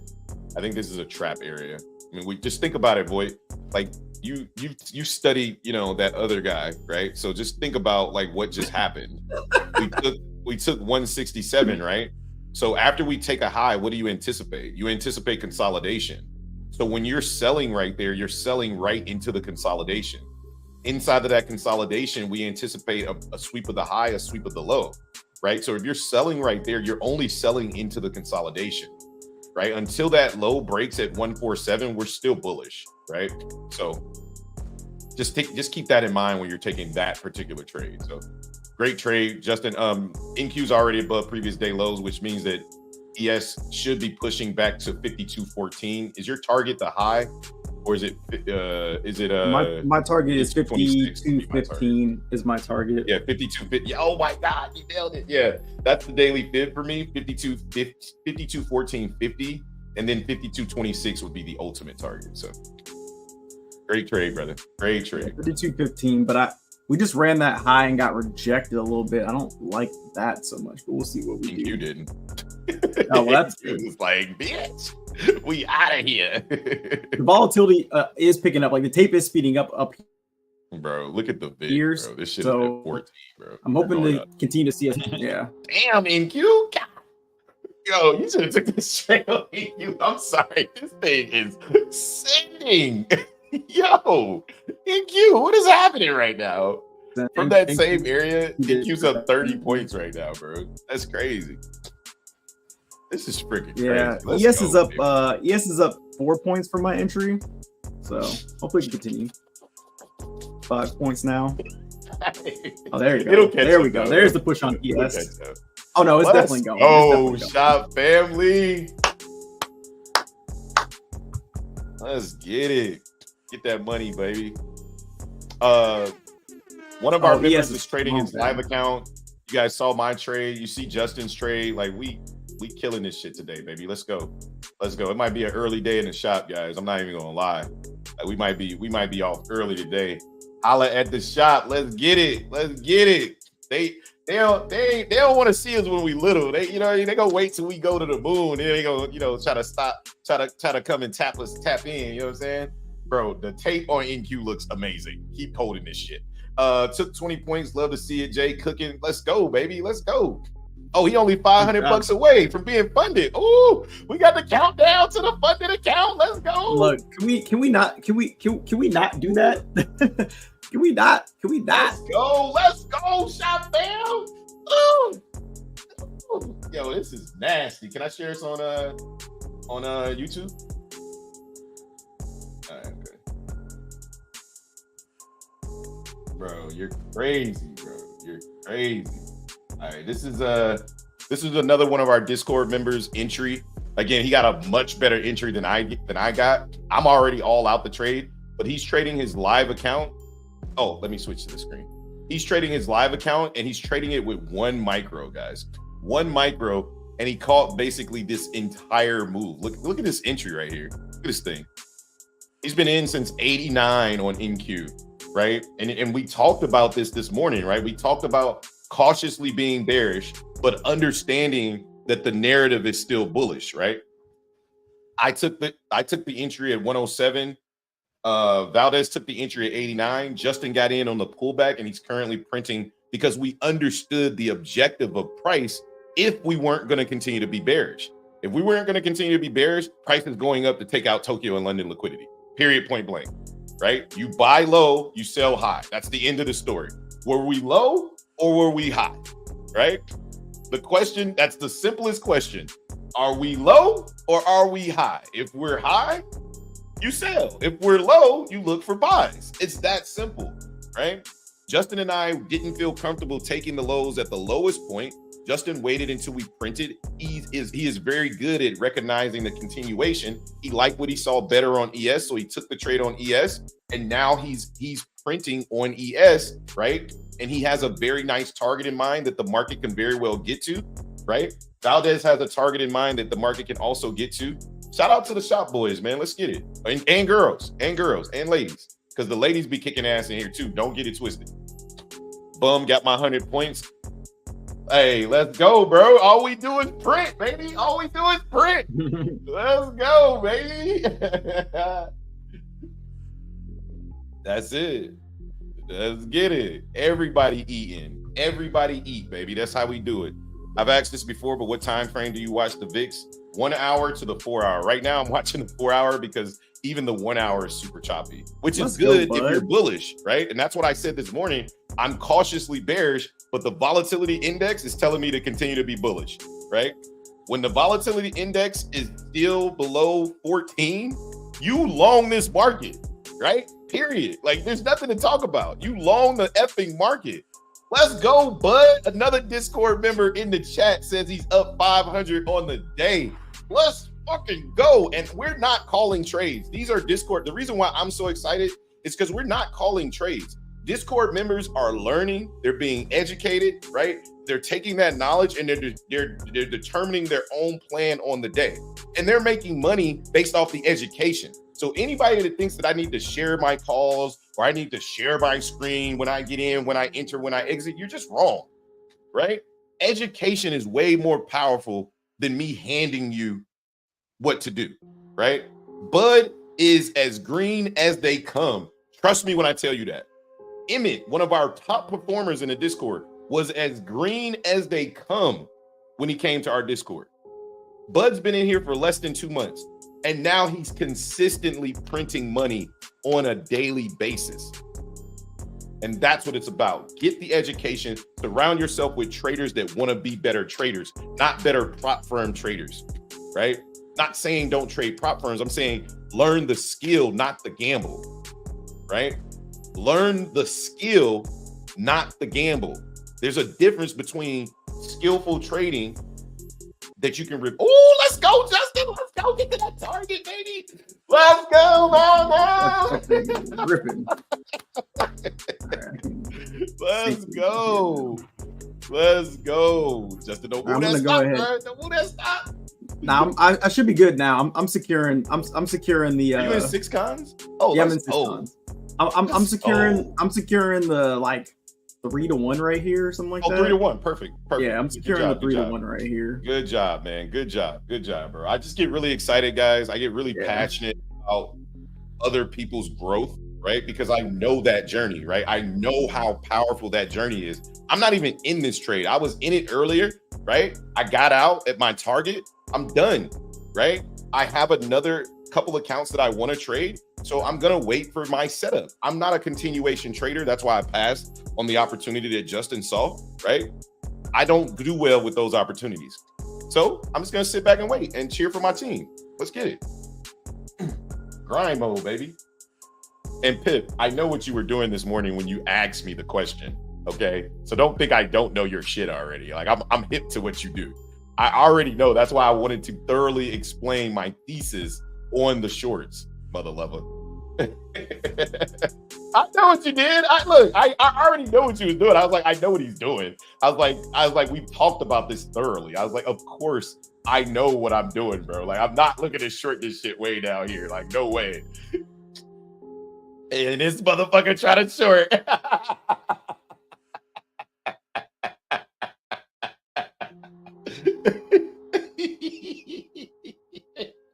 He said you was gonna hear me all afternoon, bro. You're not gonna get away with this. I'm not letting you get away with this, Hobbs. You've been doing too good to go back to that same shit. No. We were very thorough in our plan in regards to what we were looking for and why, right? The bearish opportunity was there, but it's faded now, right? If you look at the 1 hour, we're back above what is it? PM, or we're back above London. We just took London, right? And now we're looking to take Tokyo's high, right? So if we get back above PM price at 219, it's over, right? It's over for shorts. Like, it doesn't even matter, right? We take that liquidity and we keep moving. It's over for shorts.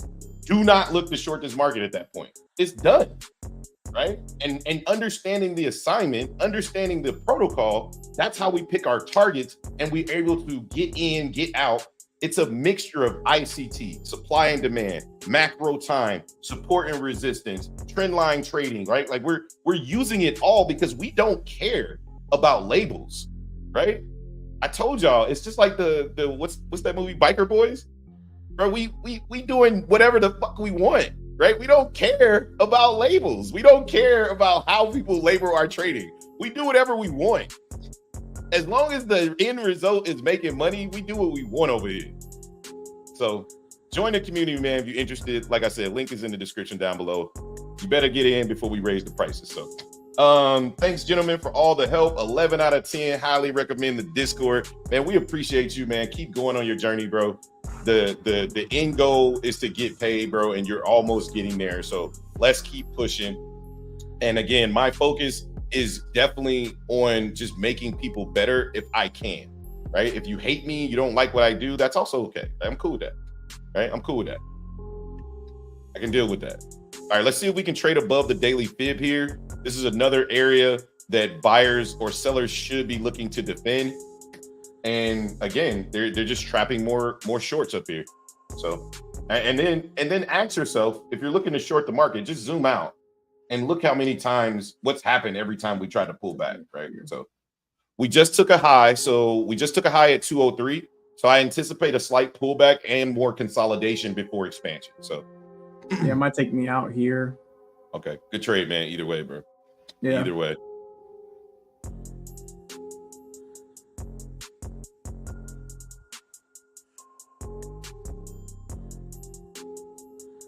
Sheesh. Everybody eating. Freaking cowboy over here. Like, hold on, let me share it. I know Pip don't care about share his shit. He shared on Twitter anyway. Let me see. Yeah, Pip. My boy Pip is over here trading oil, cooking on oil. So let me share y'all with this. I mean, we do this a lot. Like you could see our profit section in the Discord, like our trade ideas and stuff like that. Like, well, I don't really care about like the profit's gonna come, right? Like the money's gonna come, right? Like what I focus on in our Discord is the process, right? So as Justin's still in his trade, I'm not gonna switch over holding to on my for dear life. Yeah, he's trying to hold on, see if he can hold through this pullback. Yeah, I might take, if we get back up to 200, I may just take it. That's like a 4-1. I'm cool with that. Good, man. Good. Great trade, brother. Great trade. But yeah, so this is Pip's trade from last night or this morning, I think. What is that? I can't see what time it is, but he was trading oil. I'm trying not to miss Justin's. Not okay. Go ahead, show him the thing. Okay. I'll let y'all know if I get out or if I get stopped out. All right. So on here, this is 6 a.m. This is one of our Discord members that he is a specialist, in my opinion, at Tokyo and London. Like the dude can trade the hell out of Tokyo and London. I mean, he's a specialist in all sessions, but he's very good at trading Asia and London sessions in all instruments. It doesn't matter because he uses the same idea of price in most instruments that he trades, right? But he trades the NASDAQ. His name is Pippy Banks. Go give him a follow on Twitter. Him and my boy Yvonne that was in here yesterday, definitely go follow them on Twitter. Like really great traders, man, that don't talk a lot. Like they not boisterous at all in public. The motherfucker talk to me all the time, but in public he's not a really boisterous person, but he's a really, really great trader. I'm proud to have him inside of our Discord as a shop boy. So we appreciate you, brother, if you listen. But let's go back to Justin's trade here. There we go. Still, yes, still no. Man, we appreciate you, brother, all day, 100%. Bro, this beat's so common, bro. This shit fired. I think we get something similar, Jay, to what we got inside of that last macro, where we just pull back a little bit and then push back. So it'll probably tick you out and then come back down. I'm waiting on a retest of the daily. All right, take me out there. Give me something. Give me something inside this 1050 macro. Something I can get jiggy with. There's some aggressive selling. That's what I'm talking about. Good trade, brother. Good trade. Thank you. Yeah, I'll take that. Quick low 160. Yep.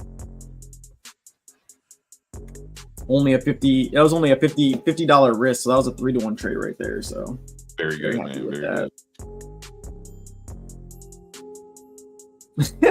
Thanks, Boyd. Destiny said my husband better not have lost 4K again. I made him sleep on the couch and made him think about what he did wrong. I hope y'all talk some sense into him. He now that he has a live account. He got a live account? Yeah, we've been trying to talk to him. We told him to size down, but losing 4K don't sound like he listened. Don't sound like he listened, but it's all good. You gotta take those lumps, man. You gotta take them lumps.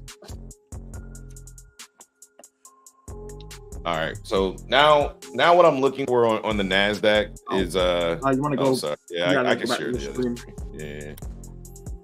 Now what I'm looking for on the NASDAQ is if we're just going to continue to do something similar to this, then I'm not going to be trading the NASDAQ for a while, right? Like I know that, like mentally I'm preparing for that. So if nothing else, if I can't get the market to come down to an area with a decent pullback, and when I say decent, I don't trade this, right? This is not how I trade. I don't trade pullbacks into this. Like I don't trade this type of pullback, right? I like pullbacks all the way back down into structure, right? I don't trade continuation pullbacks. These are continuation pullbacks, in my opinion. I like retracement pullbacks. So we're just going to continue to do these continuation pullbacks.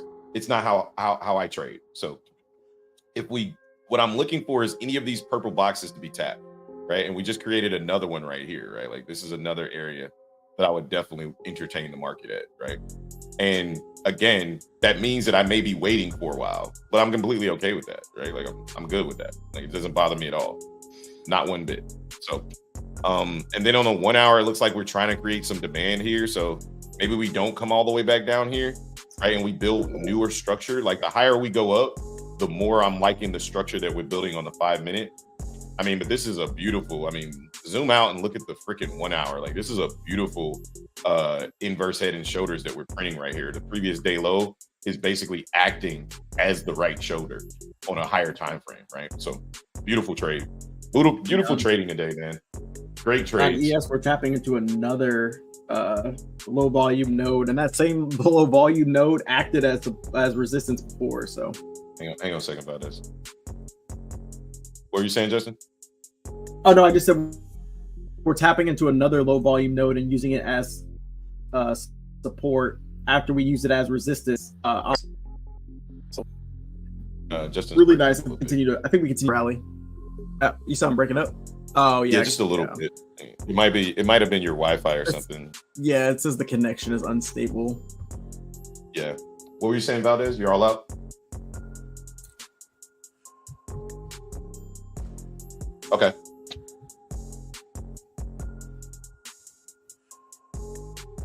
Okay. So you got the similar entry I got on the other account. You got that other entry in the pre-market, right? Yeah, that was a beautiful entry, man. That was a really great entry. Yeah, that was the one. Yeah. Well, we just took another high, right? So you anticipate this consolidation. So my thing is yeah, we might start to trade down. I would get out at my target, and this would be my second profit target here. So I would start scaling out. But since you only have one contract, like what's the goal, right? Is it to see how many points you can get, or is it to start padding your stats on your account, right? Like you're really good right now. If you're up 100 points, which you should be, right? Like that's $200 on the day, bro. Like where are they doing that at? $200 in an hour, right? Like that's your salary for the day, right? Like that's okay.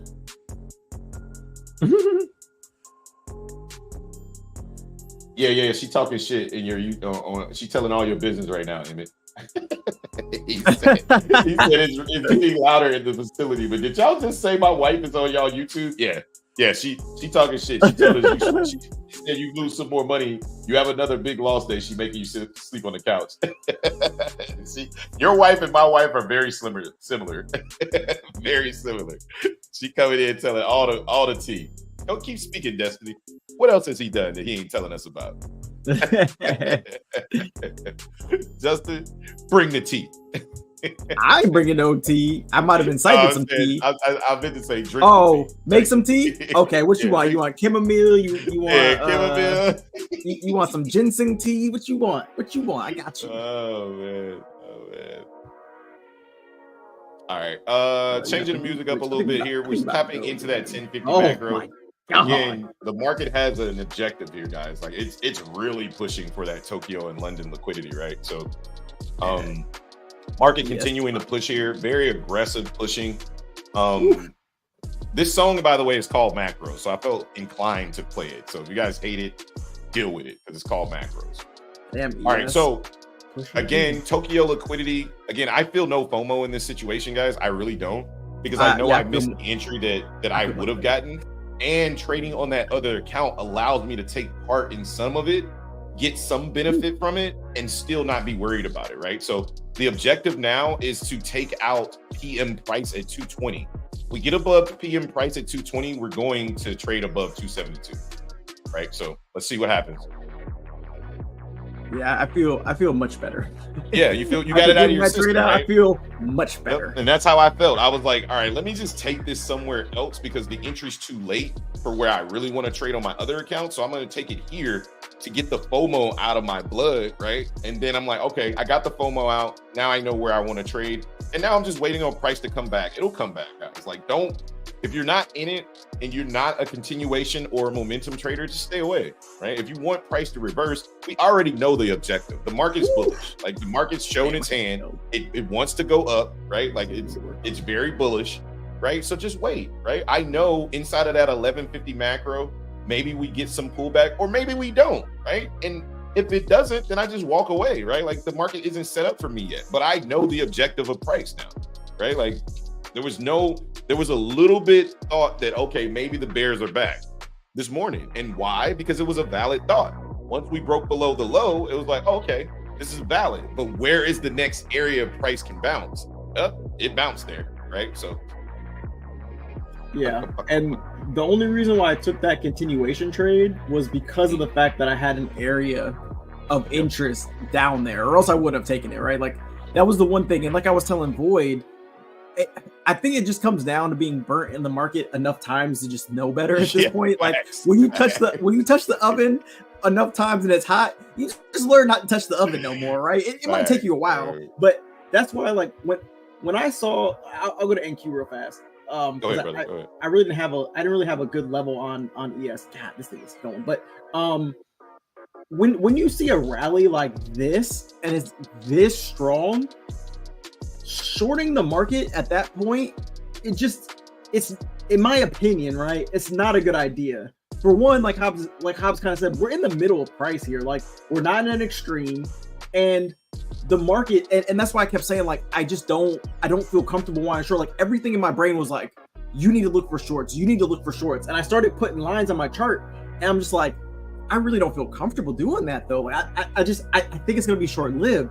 And so that's when my brain kind of started to switch to, okay, you saw this bullish activity, you want to try to fade it because that's who you are, but you know better. Like, you know that going with the flow of this is going to be the more lucrative thing, and pullbacks are going to be very short-lived, right? And so because of that, I was like, okay, I don't want to try to short this market. Like, I want to look for longs, but on NQ, I don't really have an area at the moment where I want to look for longs, right? But we got good old ES, and using the volume profile, I saw this low volume node right here. And then also I turned on the EMA because a lot of times the price sometimes like to return to this EMA as well. So when I saw it return to the EMA and it rejecting this, I was like, I'm in long. Ain't no way I'm in long. And so that's where I got my confirmation from on top of the tape. And so, I was only risking 2 points. I risked $50 and made 150. And this thing might go to my profit target, which then I'll just journal like, hey man, stop being a little bitch, like, hold to your fucking profit target. But other than that, like, that was my thesis on the trade. When you see the market this bullish, it's you cannot fade the bullishness, right? Like, you have to start switching your bias. Once we get up to these highs right here on ES, then yeah, maybe start looking for shorts. Once we get up here to this 1 hour, yeah, maybe start looking for shorts. On NQ, once we get up here, maybe start looking for shorts, right? The other reason why I kind of was a little bit afraid of my trade for going higher was because NQ structurally was at its pre-market highs. And so that kind of made me a little bit worried too, because sometimes when ES is at its pre-market highs, but NQ's not, when NQ's at its pre-market highs and ES isn't, sometimes ES will reject early. right? So that's the only reason why I was kind of like, I'll go ahead and kind of ratchet my stop a little bit earlier than usual. But yeah, other than that, like sometimes you kind of have to switch the way you're thinking about it when you just see as much buying as you're seeing. It can be very it's very hard to try to buck that trend right there. So yeah, beautiful trade, man. But that's now you understand why I said don't move your stop. Yeah. Because once you start moving that stop and you're moving it based off the P&L. You're not moving it based off the structure, right? Like when you're done and you're out of the trade, right? And you're not focused on money at all, you can clearly see the direction of price, right? Yeah. That's why no, sometimes you're right. in that situation, put your stop and walk away because we don't have to deal with Apex anymore, right? No, you're right. Your stop loss is to protect you, right? Yeah. You could have gone to break even in that situation, right? Saying, okay, because I think we got to get out of that mindset of, well, I don't want the trade to go red on me. It's like, well, why are you putting the trade on if the trade can't go red on you, right? Like, why do you have a stop loss, right? If you're green on the trade, that's one thing. But remember, you have a target for a reason, right? Because you are very convinced with your analysis that price can get there. And only thing that's going to continuously happen is you're going to see price hit your profit target over and over and over again. And you're going to continue to move your stop based off swings instead of just trusting your stop, right? Yeah. The market never broke structure, it never broke trend, and it never changed character. Your stop should be exactly where it is until you get to your target, right? And once it hits your target, now you can say, okay, I'm going to take 2 off here because we look really good, or I'm going to take 4 off here because we look really good. Now you truly have runners that now you can move your stops into profit, right? When I was in that trade, you didn't see me start taking profit. My stop wasn't moved until we hit that profit target. When we hit it, I said, okay, now I got a decision to make. What am I going to do here? All right, let me take 15 contracts off right there. All right, we into the next target. We're struggling a little bit. Let me take 3 contracts off. Now leave 2 runners. I'm not willing to give that back. All right, now I'm all fully out at the high, right? So start making your decisions only when price hits your area, right? Stop moving that stop because it's an ugly habit. It's going to cost you a lot right? You know what I mean? Like it is, right? And look at this thing. Definitely it's going to 22 now. Be smashed right now. I let go like $300 right there, and it's going to go to 22. That's why I was saying, Jay, don't move your profit target. You're gonna be pissed off because it's going to go to 22, and above 22, we're going to go to 40, right? Yeah. And now you could have been securing all of that profit in runners, and you ain't even need to cut this because we came up so bullish. Yeah. So again, not disrespecting your trade because it was a great trade, but I think not allowing yourself to be worried about the P&L is what you really got to detach from. That's the last step, in my opinion, and that's why I utilize the other accounts to start really detaching myself from the money, right? So, no, you're right. 1,000%. Yeah. I was definitely. I think one of my issues that I definitely need to work on is that because a lot of the times, like, I'll get stopped out for break even when I know I should have taken it, but then the opposite is true, like where I'll stop myself out early and I should have allowed it to run. So because you're afraid to allow your runners to run, right? Like you're afraid of the P&L, and that's why sometimes that's why I keep telling you, like, man, get used to walking away because when you don't have to watch that about that last night. when you don't have to watch that 10 minutes, right? You see that area, that pullback is coming. You're like, all right, I'm leaving my stop, but I can't watch this shit. I know that this pullback is going to take about 15 minutes, right? Let me walk away for 15 minutes and I'll see where we are. And then I'll make my decision on whether or not I want to take something, right? Or give something back, right? If you just walk away for those 15 minutes, go talk to your wife, go fucking, check the mail, right? Like go make a sandwich, something. You just walk away for those 15 minutes. And you look at the clock and be like, okay, now let me come back and check where we are. Look how much extra profit you're benefiting on, Yeah. No, you're right. 1,000%. I definitely screwed up there. Definitely left money on the table, which hurts, but I'm definitely going to journal this one, but two, you're 1,000% right. I do this a lot. I think it just comes afraid of from losing money. You're afraid of losing the profit, your P&L. Yeah. You're when you start to see that P&L go, bro, like I can see emotionally how you shift to protection mode, and that's normal. That's a normal human trait, right? Like you go to fight or flight much sooner than a lot of people do. And that doesn't make you a bad trader, right? Right? Like that doesn't make you a bad trader. That makes you fucking human. You're trying to protect yourself.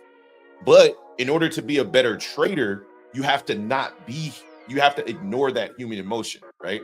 Yeah. That human emotion will cost you money in the trading industry, right? So yeah, no, I agree. Yeah. Shout out to Trading Girl. Let's go. Just going to Discord yesterday. Again, I'm not taking credit for these people's success, but I'm just saying she was losing before she came in here. She came in here one night. She showed up to Justin's freaking education. And today she said, I took my first trade of the week, made $100. Let's get it. Thank you for the support, guys. Your analysis is everything. Thank you so much, Trading Yoga Girl. You guys remember just yesterday, she was not in the Discord. Somebody sponsored her a position in the Discord. We told her, we said, listen, if you want to take this journey seriously, you got to show up. You show up, we got you, right? She showed up last night. I looked at the Discord when I got home. My son was getting his hair braided, so I was home at like 9 p.m. I looked at the Discord. These fools, Justin is on East Coast time. He's a night owl. 9, 10 o'clock, these fools still grinding in the Discord. Teaching, Justin working, teaching, asking questions, grinding. Why? Yeah, we was in there for this moment right here. So kill it, girl, kill it. I'm sorry, did you say sandwich? I did, baby. I wanted to go make me a sandwich right now. You better not have left your salmon. You better have ate that salmon yesterday. Because I'm going to smash that too. Trading Girl says facts. Hey, man, like, bro, like the work you put in is the work that comes out. In this market or in this game, the more work you put in, the more screen time you put in, it produces an unlimited amount of paper. Unlimited. Don't touch my salmon. Oh, it's still in there? Yes, very sweet. I showed up and thought I missed it, and they teaching me for a couple hours. Yeah, Justin, we love to teach because it's beneficial to us as well, right? Like we loved it, right? Don't you? Yeah. Man, my voice. I mean, yeah. I went over the market profile last night, and then I just used it today to catch a banger trade. Granted, definitely left some on the table. Definitely things, I'm not perfect. There's things I got to work on, but no, 100%, bro. You're that was a dynamic trade, but we gotta analyze the trade from top to bottom, right? Entry A+, right? Yeah. Area A+, right? Hesitation A+, right? You didn't hesitate. These are all things that you're working on, right? Allowing the trade to play out A+. You get a D, in my opinion, for management because you shouldn't move your stop. You don't need to move that stop, bro. Like that stop is there for you to give up $50. That's the cost of admission, right? Your goal wasn't to make a 3-to-1. Your goal wasn't to make 150. Your goal was to hit your profit target. Yeah, it's make 52.14, right? That was your profit target. And you failed to meet that goal based off a human emotion, nothing based off the chart. Right? It'd be different if you saw a red flag, you feel me? So it's all good, bro. We all still do it. But I'm working on just going hands off. That's why you see me walk away when I get into a trade, because the more I go hands off and I just walk away, the better my winning percentage becomes. Like that's just facts because my analysis is on point. Why am I not trusting it? Right? You're right. We're crushing through another low volume node here at 242. We're coming into more volume here. And this market is absolutely printing right now. Yeah, I turned my volume profile on as well. I don't know which one this is. It's a VPVR on top. Oh, that's the one. That's the one for the chart. What you mean? VPVR shows like the current chart, not all day. Yeah, it shows whatever's showing on your chart is what the volume profile is showing you. Okay, gotcha. Yeah. Then we're slamming back into another nice volume profile area. Again, we're just leaving behind all these little nuggets for later to pick up, that's where I'm looking to participate in price. I'm not a continuation trader. This is not my strength. So I'm just waiting on macros to bring us down a little bit so I can look to participate in price. Right now, we're moving too fast for the way that I like to trade. So 1050, 1110 macro here. Looking for a tap maybe back into the daily demand at 205 on NQ, and that same level sits at roughly about is this ES? Yeah, okay. That same level sits at about 5209 through about 5207 on ES. So again, these 5-minute demand zones, one of them is going to tap. I guarantee it before the end of the day. We're going to tap one of these zones and we're going to go up. Trading Go Girl says, yes, I'm looking for education, learned 100 things, haha, callouts never taught me, learned supply and demand and volume profile all in one shot. Def would have joined even if I didn't get sponsored. Let's get it. Let's get it. Let's get it. And then she said, thanks, Bud. And then Bud says, couple video ideas, guys. Entries, TP, targets. Yeah, entries are. No, I have a video plan. I know you made a video on entries. Okay. I didn't make it. I'm going to make it. I thought you made a video on entries. I don't know. Entries are a little bit. I just haven't made it yet. Entries are a little bit tough for me, like, because I feel like entries are like a personal thing for everybody, because like everybody feels comfortable entering at different spots. So like entries is a little bit of like a trial and error thing, I feel like, more than anything else. But TPs are a little bit different. I feel like TPs, you can kind of construct a TP a little bit better than like entries. Like a price target, I think, has more of a distinct criteria where like every entry is not going to look the same, right? For the like, because the market changes. So I don't know. Entries, I think, are a little bit more difficult. Like I can show you why I entered the trade when I did. Oops, on it. Wait, I'm on. Yes. I think that's because you mainly enter off the tape. That could be why. Like structurally, I have a criteria for entries based off structure, so that's not as difficult for me. But I think because you mainly look for opportunities on the tape, each entry looks a little bit different for you. Yeah, that could be true too. Because if so, like I was explaining in the Discord yesterday. I mean, I'll tell y'all, because I mean, you can go on YouTube, because I basically stole this idea right from Carmine. Is the where and the why, right? So like my where are my areas of interest, but my why ends up being the tape, right? So on this trade, when I got in, was that 10:05? Was it down here? No, it was here. So when we were pulling back, I saw this strong selling, and then I saw more strong selling start to get absorbed down here. And when I saw that, I was like, okay, there's enough risk for me to put on the table. And I started to want to buy down here, but I guess it doesn't feel like I hesitated because it's on ES, but I would have liked to buy, you know, in this area somewhere. I just ended up getting my entry up here, but that's the reason why. So like, but that entry's like kind of, I'm not gonna say personal, but it was completely off the tape, because if you look at the candlesticks, if I go to a candlestick chart, other than this area and this wick here, like, you know, you could say, well, there was a kind of inverse head and shoulders here on a smaller time frame, but other than that, like, you don't really see much. So I don't know. I feel like they can be a little bit more personal, but that's the reason why I entered the trade when I did. So yeah. Yeah, for me, still just waiting. I'm remarked this area on the 15-minute because I'm kind of fading this first 5-minute zone, but I'm looking for this previous day low retest here, between 178 and 152. I mean, that was. I mean, the momentum was crazy this morning. That shit was crazy. About damn time we got some volatility to come in this thing. But, yeah, right now ES is rejecting its pre-market high / value area high, where NQ's already above. So it's kind of interesting where we're at right now. I definitely think this is an area where the market could end up rejecting and kind of putting in that lower high, but we'll see.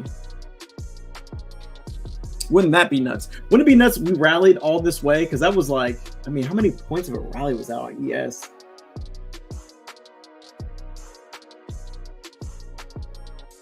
This was a 28-point rally on ES from high to low. Would it be crazy if ES also then turns around and gives all this back? It's not. It's not. The objective is higher. They want to buy. These motherfuckers are greedy. But yes, that would be crazy. That would definitely be crazy. But I'm just not seeing a reason for it on the stocks. I'm still loading up. I just realized all of my shit went back to just ES and NQ because my computer cut off in the middle of the screen. I'm so confused. Ollie said, bro just showed us bubble gums and started saying some educational shit. What you talking about? I'm so confused. Bubble Who gums. said it? Ollie. Bro just showed us bubble gums and started saying some educational shit.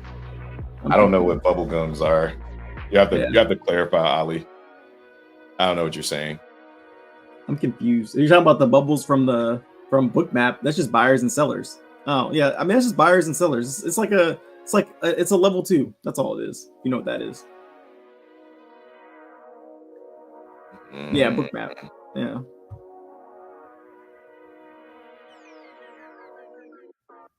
Here comes the market. You see on you see on ES there's like 600. Oh, the bubbles. Yeah, I mean you can't really like just because you don't understand it doesn't mean that it like people don't use it, right? Order flow is everywhere, and order flow is how the market moves, right?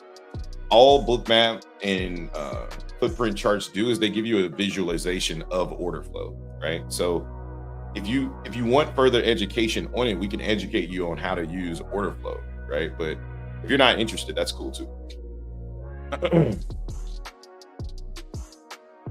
Oh, and he taught me Bookmap too. Hell of this group. Yeah, I mean, we taught her in one night. Like she had no idea what Bookmap was yesterday. She came last night for 2 hours and we taught her like the basics of how you use Bookmap and why we use Bookmap. So don't knock it till you try it, man. Or do. If what you're doing is working for you and it's making you profitable, then by all means continue. Right? Yeah, by all means continue. Don't let me stop. Or us. he can't wait to quit. Valdez be listening to them talk. I could just imagine his face be like, bro, I hate y'all. I hate all of y'all. He's like, bro, I could much like, bro. Hey, do you ever think when you're in a meeting, like, how much am I getting paid for this for the next 5 minutes? Because I could probably make way more than that in 5 minutes.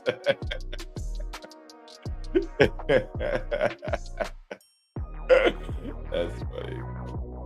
This looks like a short opportunity for retracement back into the previous day low. I'm just not taking it. I think it's a short opportunity though, right up here at the 30 level, at 230.25. I think it's definitely a good short opportunity here. I'm looking at the same thing, bro. I'm like, this is looking juicy for some shorts. This looks like it looks really juicy for the shorts here. So. He said pause. Yeah. Yeah, I think I'm gonna take. I'm gonna take this. I'm taking it. Yeah, I'm taking it. I took it too. I took it on ES. But I'm taking it. Yeah, fuck all that. I'm taking it. He's like, yeah, I'm not gonna take it. I'm not gonna. You know what? Yeah, I'm taking it. Yeah. Yeah, I took it at 221. The target's just the previous day low, 180 to 165. Yeah, I'm gonna make my target 207. This low here. Your target's 207. Oh, you're just looking for a quick scalp. Just like yeah. No, I'm on ES. I took this on ES. Oh, okay. I'm like, what? I was like, yeah, I might as well just stay on ES today. Ain't nothing wrong with that, bro. Anybody can knock you for that.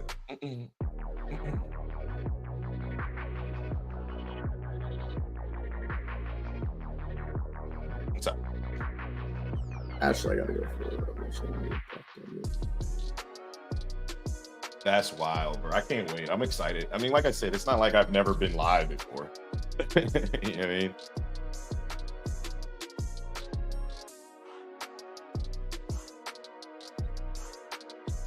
Are you sharing your screen, Justin? No, I'm not. I'll share it here in a second. I'm taking this. I decided to switch accounts to my other account that's pretty close to being funded as well. That was trading yesterday, so. Yeah, so I'm in 10 accounts, right? Like this is 10. I don't show any of my information. I'm just not a fan of that. But that's my entry. That's my stop. This is my target right here. So just a heads up. That's what I'm doing. All right, here you go. Yeah, my entry's a little bit late for what I would have wanted, but we got the double top here. On the tape, I like what I was seeing up at the high. Probably could have reacted a little bit earlier, so I'm shooting for a little bit larger of a profit target. I'm going to try to hit VWAP here. It's about a 10-point trade with about a 4-point risk, so risking 4 to make 10. So good plan trading yoga girl. She says, I wish I had known you 2 years ago. I had it and didn't know how to use it. Ugh, oh well. So my plan is if I made my goal, I'll paper trade it. Good job. Good job. Good job. I think like I said, the Discord for the $40 a month, like I said, it comes with us giving you free access to Bookmap, right? Like we're not trying to hide it from you, right? Like so if you guys want it, there's people that trade Tokyo and London. We used to leave it open for them as well, right? So that's what it is. Still looking bullish, but I think this is an area where price would want to get some type of relief here. I like what I see on that 15-minute candle. As long as we don't get back above there, I think we should be good. So yeah, that's my thesis. I think that's oatmeal time. I'll be right back.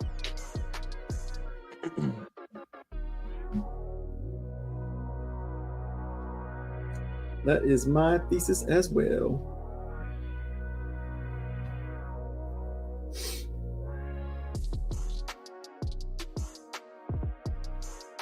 Yeah, I just think this is it. This is the area where if we're going to reverse a little bit, I think we'll get a little bit deeper of a pullback here.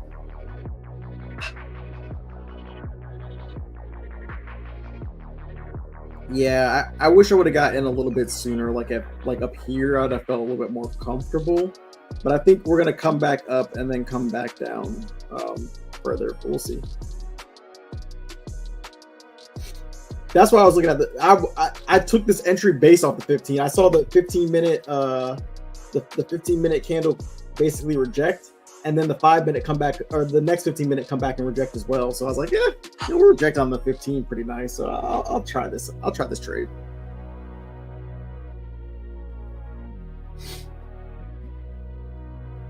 Yeah, the 15 looks really nice.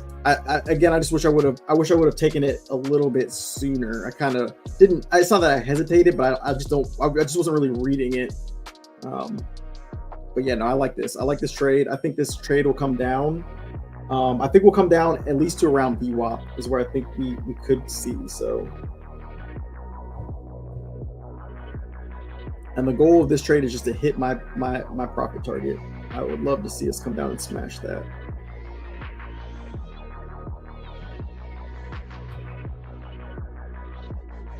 We'll see.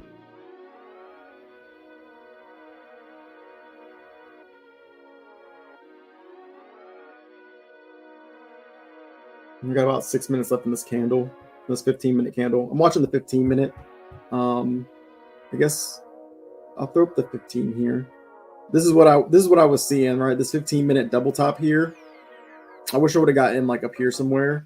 But then also this is like the pre-market highs as well. And then it's also the value area high. So there's a lot of reasons to get short here. And this is what I was saying, Void, like getting short in the middle of price like that isn't where you want to be. You want to be short at these extremes. Again, we talked about that in the Discord as well. Like this is an extreme. So getting short here makes a little bit more sense than the market trying to short, oh wait, damn, y'all can't see. Getting short here makes a little bit more sense than trying to get short, in the middle of price. And then Mike says, I got to learn to leave some runners. Yeah. I honestly did not see this rally coming today, but yeah, leaving runners can be powerful. For sure. All right, hopefully I can get this account to 51.5 today. That'd be great.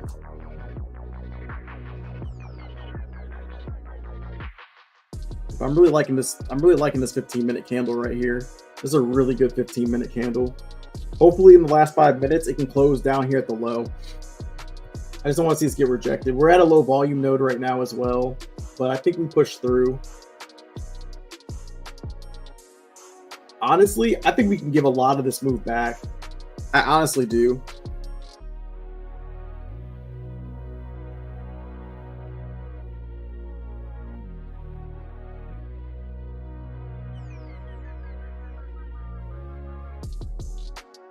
but we'll see. I'm up about 2 points right now, 3 points. Let's check on NQ. Yeah, NQ's trying to come down to NQ's at its POC right now. And it's so NQ, if NQ can break down below its POC, yeah, I think this thing can start to flush.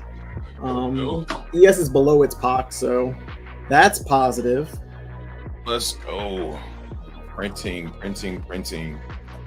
Yeah, this 15-minute What's your entry, 53.25. Or sorry, 13.25. Not the best entry. Not one I like, but I'm giving it 4 points. So yeah, we need to get through 193. If we don't get through 193, then this could be short-lived. But my target's 165. 180 is my first target. 165.75 is my final target, and then I'll be looking for longs on the way back up. If we can get through 191, we should flush pretty quickly down to my target. There we go. Yeah, get through 192, then we should speed up here.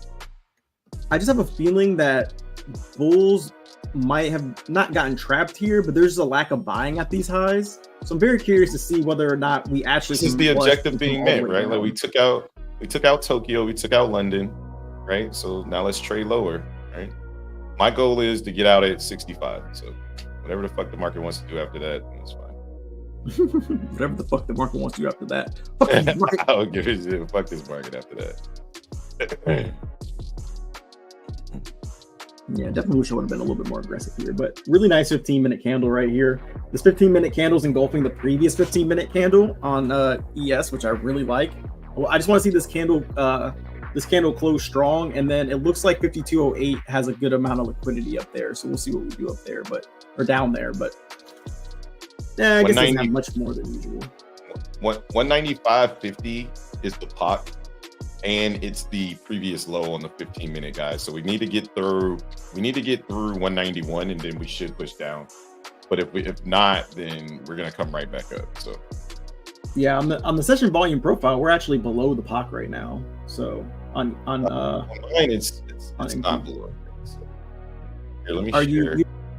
Are you wait? What are you using? I don't know. VRPR, whatever the fuck that is.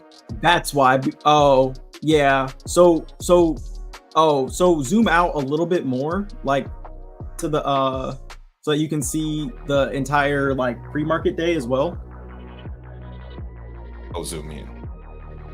Yeah, see how we shifted? See how the POC is shifting now? Oh, okay. I got you. Yeah. So yeah. Either way it go, this area is really important. Yes. Right, for price. Agreed. Either way it go. All right, last minute.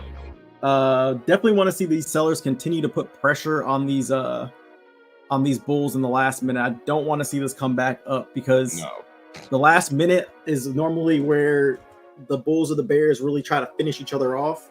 Pause. Yeah, this is where shit gets shaky. Oh, it gets shaky, huh? Shaky warrior. A little shaky. We got bulls and bears trying to finish each other. Get a little shaky, you know what I'm saying? A little shaky, shake and bake, you know what I'm saying? All right, there's the break below 93. We want to see this hold down here.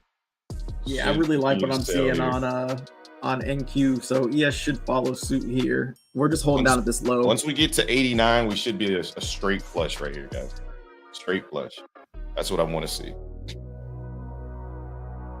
We're up about 20, 30 points on the trade. So we'll go to break even just so we don't lose money on the trade. That's securing, that's protecting our profit. That's trade management right there. So, all right, going to check my oatmeal. Trades managed, targets acquired. Yeah, I think as soon as I hit a 1-to-1, I'll go to break even as well. I'm up about what, 4 points right now? Oh yeah, I was up about 4 points. All right, next 15-minute candle's opening up. Still trying to push down here. Yeah. All right, I'm gonna go ahead and go to break even. So I also cannot lose on this trade. Oh, let's go. Let's go. There we go. Baby. There's a nice little flush. Melt, baby. Hold on, Justin. Let me share this joint. Let me get some of this sharing action with you. Let's get it. Yeah, back boys over here. Mr. Morale, you was about to get out. Let's go. Let's go. ES, NQ, it don't matter, baby. Justin's trading on ES, I'm trading on NQ. Doesn't matter. It's just trading, right? Locking in $200 right there. Making sure that we're protecting. Oh no, I'm not locking in. I'm saying that's where the trade is. Like my target is still my target. But once we hit this first target, which is 180, then I'm clear to start locking in profit based off the way that I want to trade this. So we'll take off 2 handles at the first profit of 180, depending on how aggressive. Nice job, Emmett.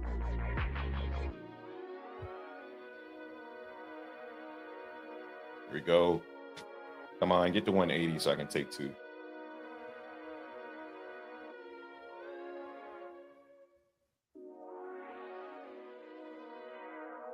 All right, taking off 2 right there.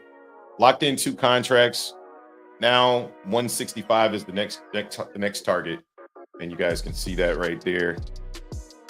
Locked in 2 contracts at 180, and then I'm gonna move my stop down to lock in the majority of the position. Right? Ooh, there it is. There it is. Let's go. There's the push. There's the push. All right, target is about 10 points away.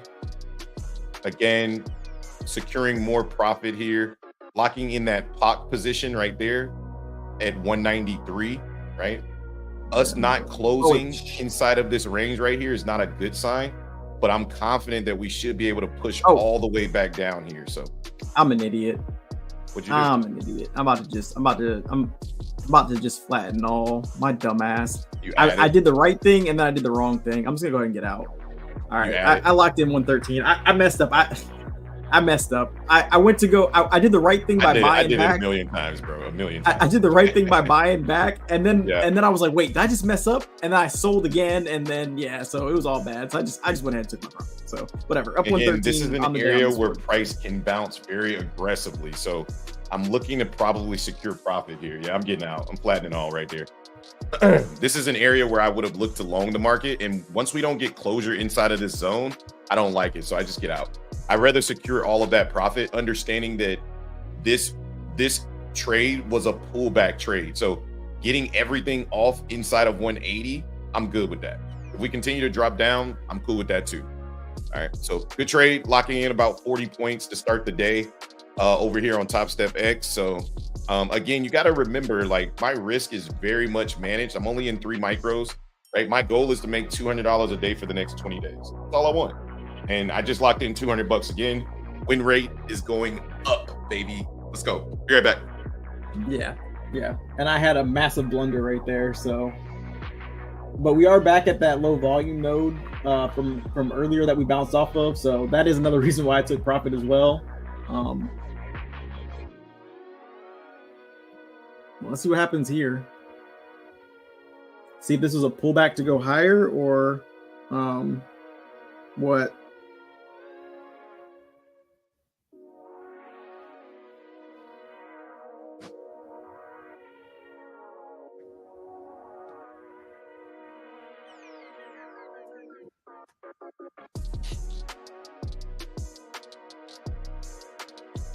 All right. Yeah, whenever you're counter trend training, you need to be aware of those areas, right? Like I called out 180 to 165. Once we tapped down and we couldn't drop lower than 174-ish, I knew it was time to go. It was time to get out of the trade, right? And I understood the assignment. I understood that if I'm going to take this trade, my target needs to be 180 to 165. That's a reasonable target for the market to pull back. If you're going to short the market while we're in such an aggressive uptrend, you need to have reasonable targets. And my target was very reasonable. And you can see now price is trying to push back up, right? So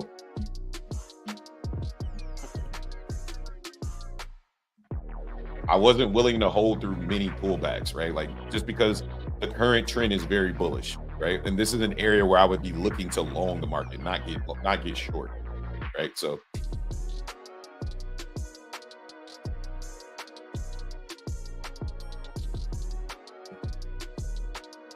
you good over there, Jay? Yeah, no, I'm good. Okay. I mean, I bungled that a little bit, but I came out profitable, so that can't be bad at that. Did you add it to the position? Is that what you did? So I did the right thing first. I took profit, but then I was like, I forgot that I was short, so I bought back, and I was like, wait, did I mess up with that? And I didn't even look. I just reacted. I was like, nope, sell. And then I was like, oh, wait, no. Yeah, that's the same level. That's a good trade right there, like that. You got out on the pullback. Yep, I like that. I was like, wait, no, I screwed up. So then I just flattened everything. I was like, all right, let me just get out of everything. Take my profit. Yeah, I'm done for the day over here on Top Step Back. That's another $230 day. Again, the goal over there is I've made it very clear. My goal is to make $200 to $300 a day, taking 1 to 2 trades a day, and I'm going to do that for 20 days. That's the goal. So I think that was a really good trade, and I'm just going to continue to do that every single day. Try to make $200 to $300 a day over there, based off the trades that I'm taking. If I would have took the long, it would have been a much better trade, right? But hey, I traded what was available, and I didn't FOMO into anything. I waited for an opportunity, and when the opportunity presented itself, I took it. So done for the day on the Top Step X account, done for the day on the Apex account, and potentially taking some trades on my funded account. Not touching my live account. If I'm going to touch my live, I'd rather be in a little earlier in the market. Or I might just stick to my original plan, which is trade my live account next week when the volatility returns. Yeah, I think I'm done. I don't need to care about the market. Very good trades today. I am looking for longs here, though. Potentially. We're kind of consolidating here. Oh, this is the area to get long here. 100%. It's 100% the area to get long. 100%.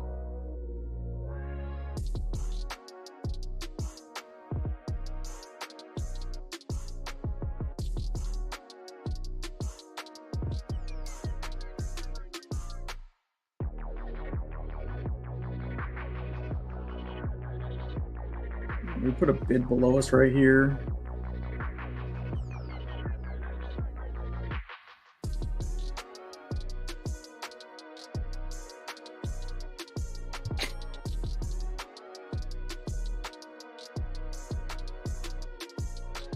We're going to come down one more time.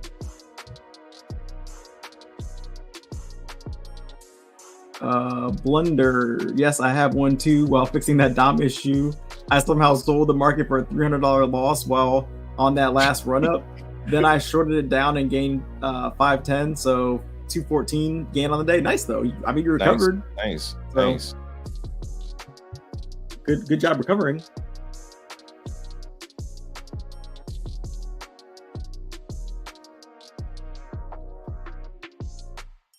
Yeah, right now on ES, it's looking like we just have a lack of selling down here, but I don't know if I don't know. It's not like what I'm seeing here. Potentially take the market long. Here comes some buying. Here comes a. Okay, I know exactly what I want to do. If this bid down here at 5201 gets hit, well, what I'm looking at, if this bid gets hit at 5209 and we start to kind of use it as support, I'll look to get long. But right now, we're just kind of consolidating in the upward fashion. And I don't know, I feel like this could be a trap just to run through all this and actually go even lower. Let me check 15. But the 15-minute does look good, though. I'm gonna lie. 15-minute looks amazing.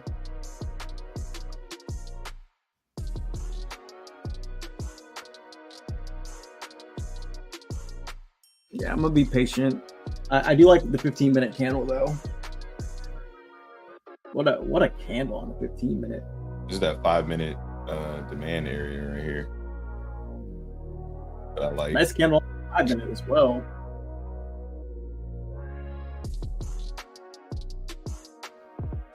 Oh yeah, this 5-minute candle is super bullish. Yeah, we might end up going off this. Now I'm looking at this in the 5-minute.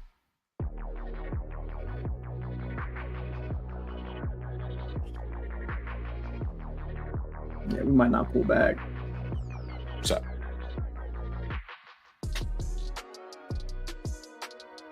yeah, 700. Basically, start Nice. back over. Good job, man. Good job, brother. Good payday. Easy money.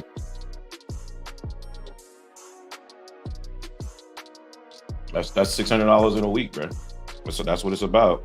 That's not even a week. That's like, oh wait, no. When did you start it?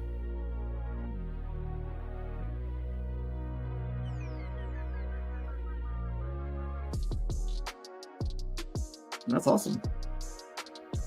3 days then. That's nuts. That's good, man. Yeah, I knew this market wants to continue to push. It was a really nice sell right there, Hubs. What do you mean? Oh, getting out? Yeah. Yeah, that was the target, man. I was like, I'm not going any lower than this. I think 165 is potentially the entry, but it looks like we want to hold 180. Yeah, I want to see if we get one more pullback down. Looking at the 5 minute on ES, but I don't know if we're gonna get it. We tap right back into that low volume node, right back into support and resistance, and we're bouncing. So yeah, I think it's just slow. What time is it? 11:27, I think. Oh yeah, we got that 11:50 macro. We're probably gonna go up from there.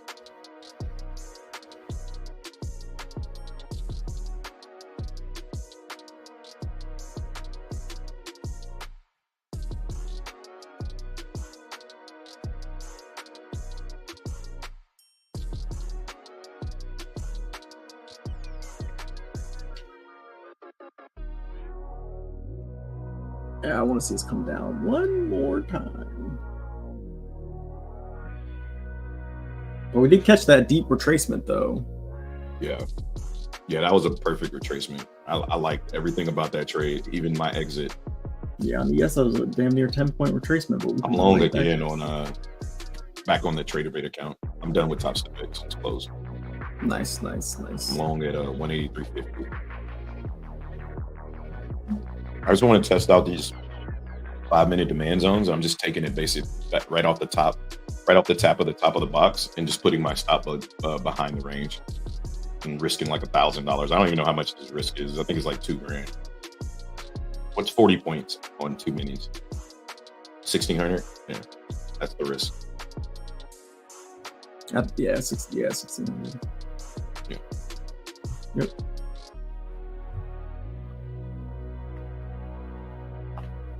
And target is just back above the high at 261. What's that other? This one other long.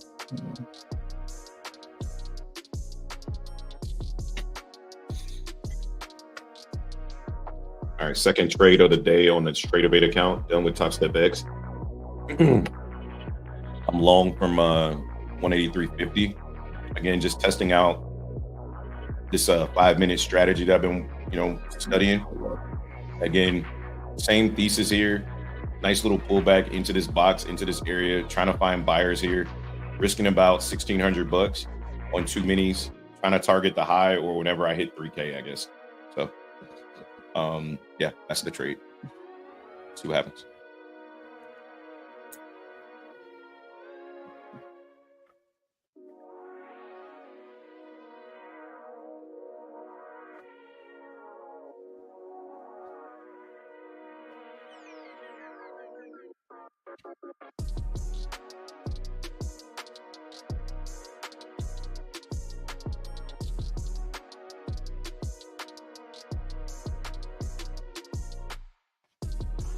Man, somebody ate all the damn bananas.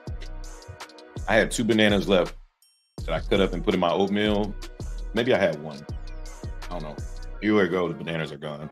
Very sad. Maybe I could have went with some strawberries in here. That probably would have been fire.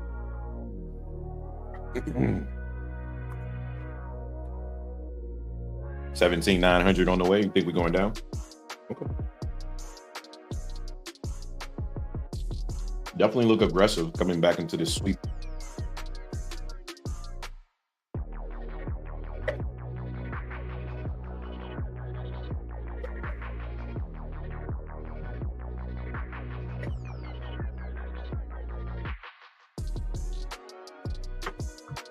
See what happens when we come back into 165.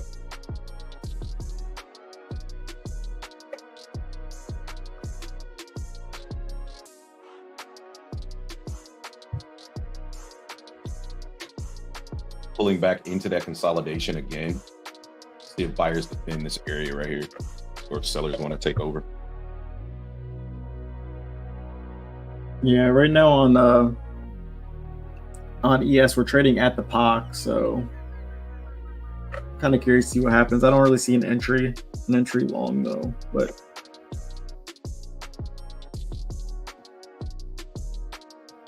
definitely a nice dip back down, that's for sure. Yeah, right back down to my entry. Buyers are still stepping back into the market, so I think I'm still good to the upside.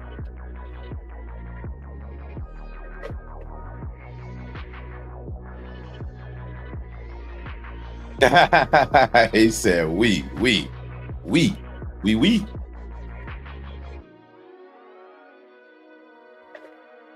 Yep, that's what I said, bro. Just taking my time.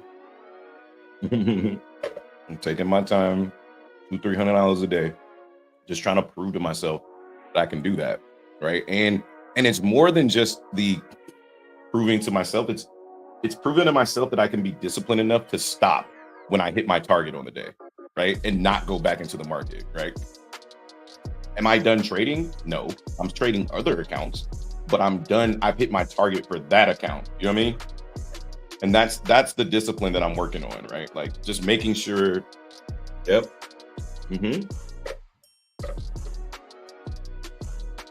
Yep. Yeah. I'm in the zone right now. I mean, we only have 7 points in this trade, so relax. But yeah, like let me relax. All right, now that we retested that low, I'm not comfortable risking 40 points on this trade with 2 minis. So I'm gonna put my stop now at that low at 170, only risking 13 points. I think that's more reasonable. So my stop is at 170 after we retested that low. Originally, my stop was 40 points because I didn't know how low we would go before we found more buyers. But I would prefer we get above this high for the way that I'm looking at this. But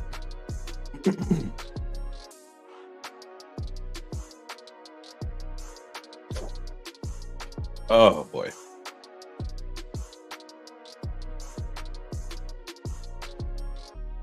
Yeah, pretty big seller just hit the tape there, or a pretty big buyer just hit the tape there and got absorbed. I'm curious to see what happens here on ES. AKA Justin's looking to short this shit. No, I'm not looking to short it. I don't want to short here. If I was gonna short it, or I would have wanted to stay in my initial short. So yeah, I'm not shorting the entry. Yeah, that was a beautiful entry. Yeah. Damn, Pip. Okay, Pip. What do you do? Killed that short. Oh yeah, we all took the same one. He just got much better entry. Yeah, much better entry. Yeah, good entry, brother. Yeah, you know Pip, bro. And he at work getting better entries than us. From the phone. He said from the phone. I have 3 monitors.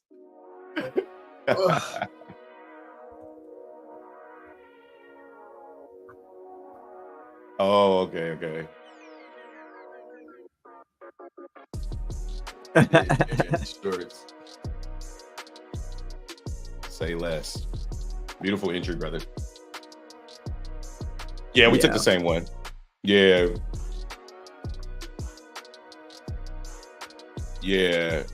I think I got in on the pullback on that 15-minute candle at 11. So I got in at 220 something, 225, something like that, 224. But our targets were all the same. We all were targeting the same area. We were like, we're out when we come right here. Everybody was thinking the same thing. Get out right here. So the market has a decision to make here. So I'm back in long here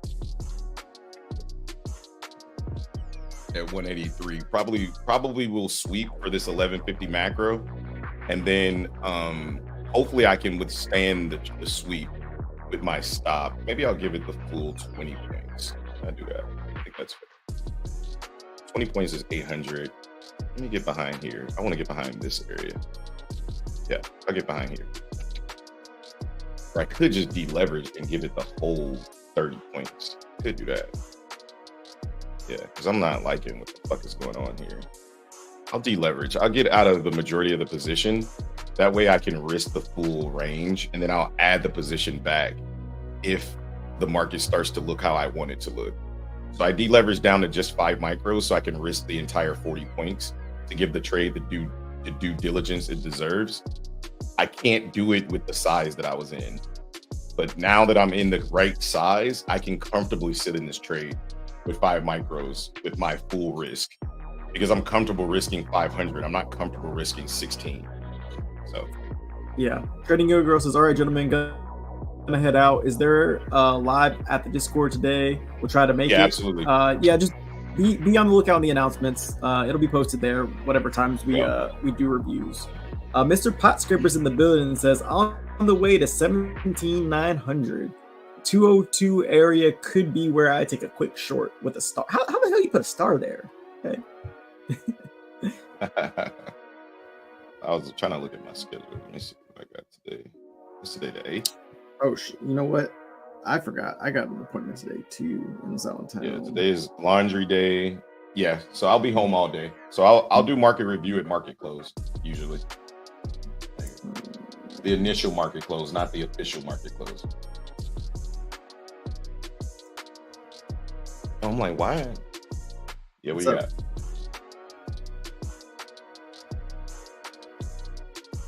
Okay.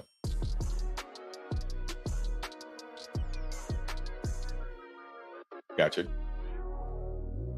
No, not yet. They're working on a mobile platform, right? I believe Tippy has a workaround for it where like he has a mobile something on his phone where he's able to use a mobile workaround. So yeah, it was Emmett. Emmett told us about the workaround. It's you can change you can change your view from mobile to desktop. Like you can change your internet from mobile to desktop, and then it'll work. I don't know how to. You have to link up with Emmett. He can probably drop some step-by-step things later to figure it out. If you're interested in using that for Top Step X, I don't do shit like that. If there's a workaround and then my trading's involved, I'll just wait till I'm at the house. You know what I mean? Like I just wait. But that's just me personally, right? So, but it looks like we're gonna consolidate here, guys, until that next 1150 macro. That macro hits at about in roughly about 12 minutes or so. So I could be in for a nice little trade, but I wasn't willing to risk the entire 40 points that I needed to be incorrect with 2 minis. So I sized down to 5 micros. Didn't lose any money because I did it when I was in profit. So I sized down, and now I'm only in the 5 micros, and now I can absorb this risk, right? Like I'm okay with the loss. I'm just not okay with the loss completely obliterating everything that I gained on the day. So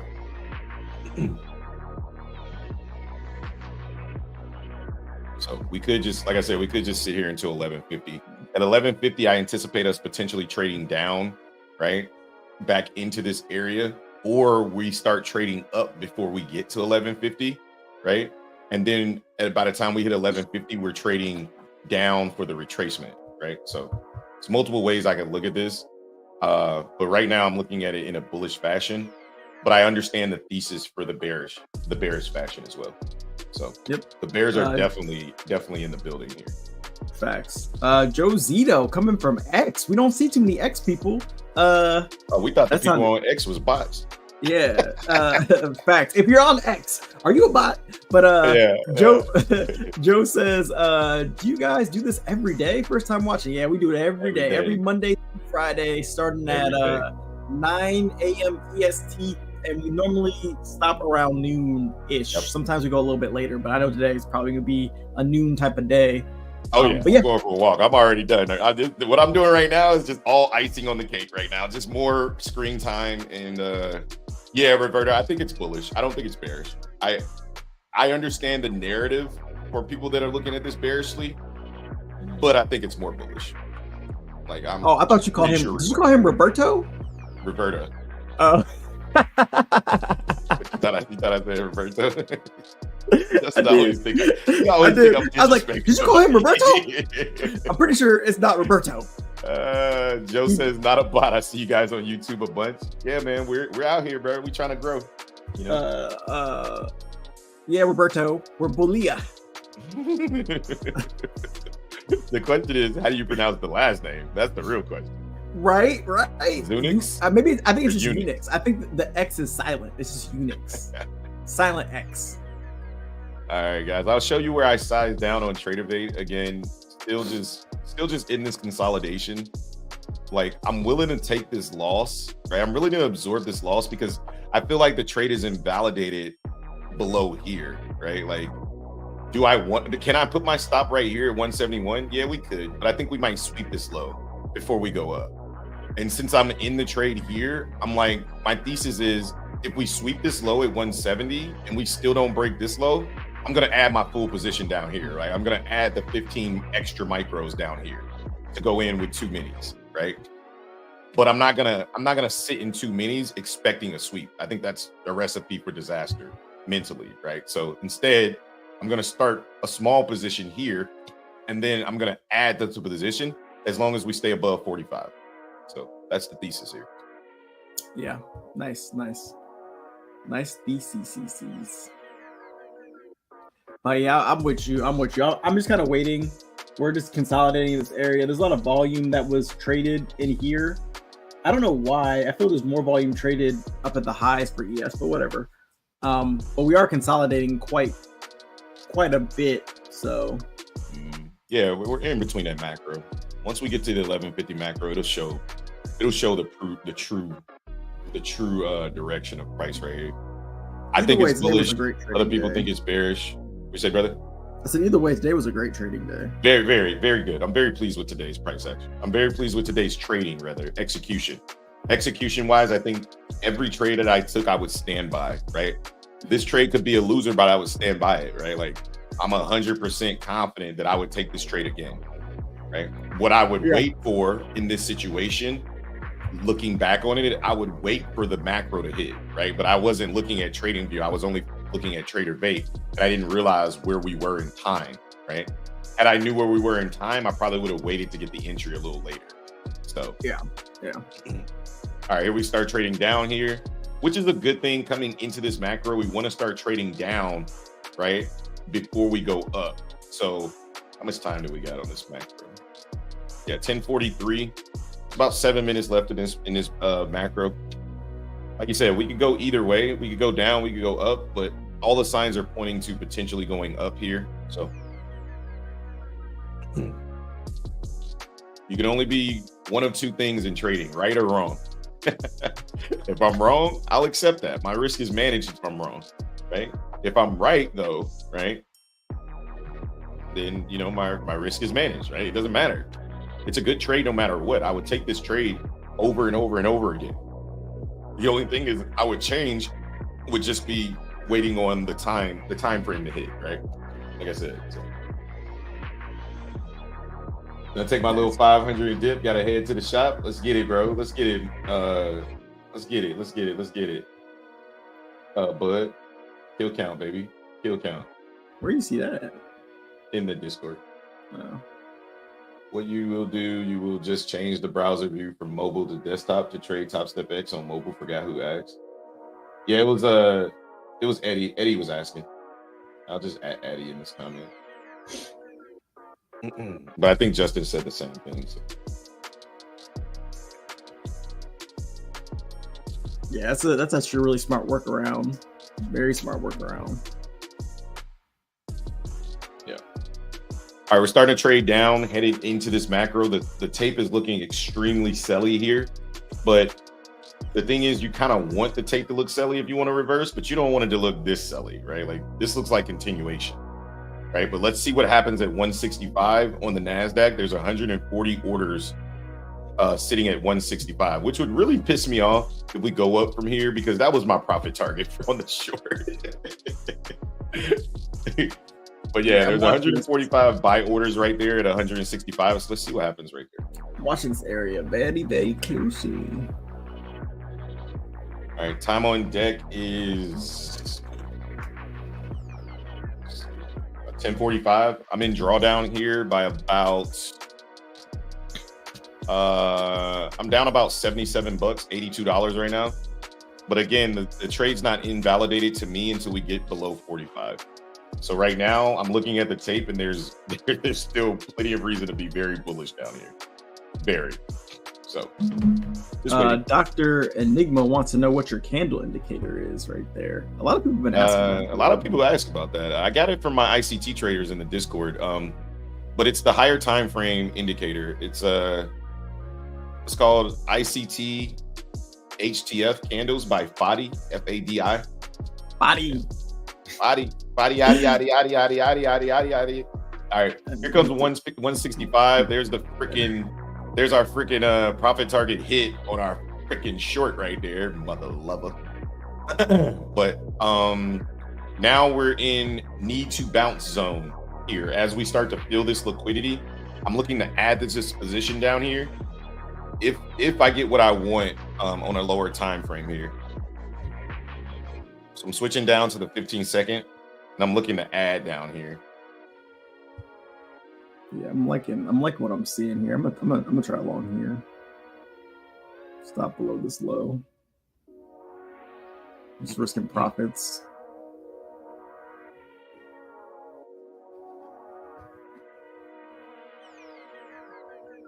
I want to see us fully take that liquidity at 165. We kind of dabbled in it, but we didn't take it. You know what I mean? I want to see us dig into it. Take that. A lot of buy stops being added at 165, which tells me the market is very interested. Buyers are very interested in getting filled there. What their purpose is, I don't know. They're very interested.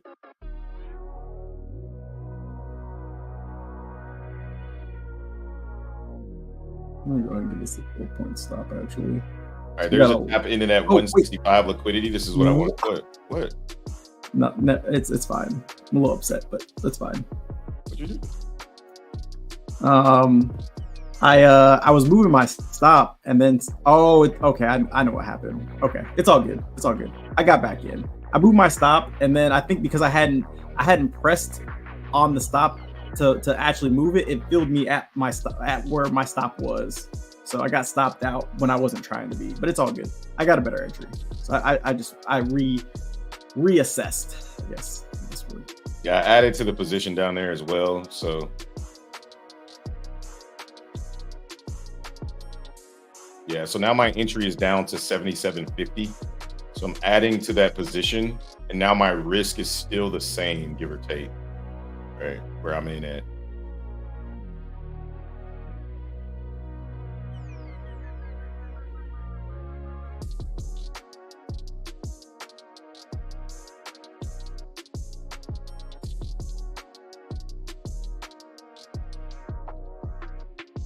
I just want to see it start to push.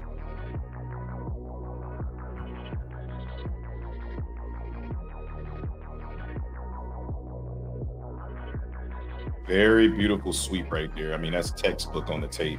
310 in volume right there, but didn't take the market lower. It's kind of what you want to see. So let's see if we come down one more time, or do we start to push from here? If we come down again, I'm going to add to the position again. I'm pretty confident down here.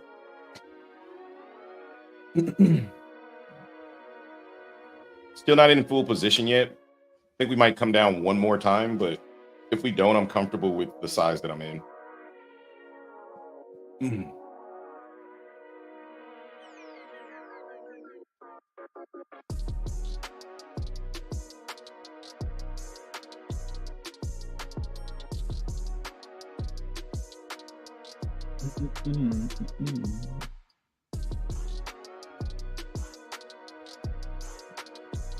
All right, you want to see that buying start to come in now, right inside that 1150 macro. It must be random. It must be random. Yeah. That's exactly. That's what I was saying. That's why I sized down in preparation for the macro, because I was like, I already know what this is. So let me just wait with my regular size, with a smaller size, and wait for the macro to hit. And once the macro hits, boom, I could have just one entry right there. So That's why I said the only thing I regretted about the trade is the macro. I think we're good now. We should be good. 1150 right on the dot. Yeah. 1150. We're starting to trade up. I think we should be okay.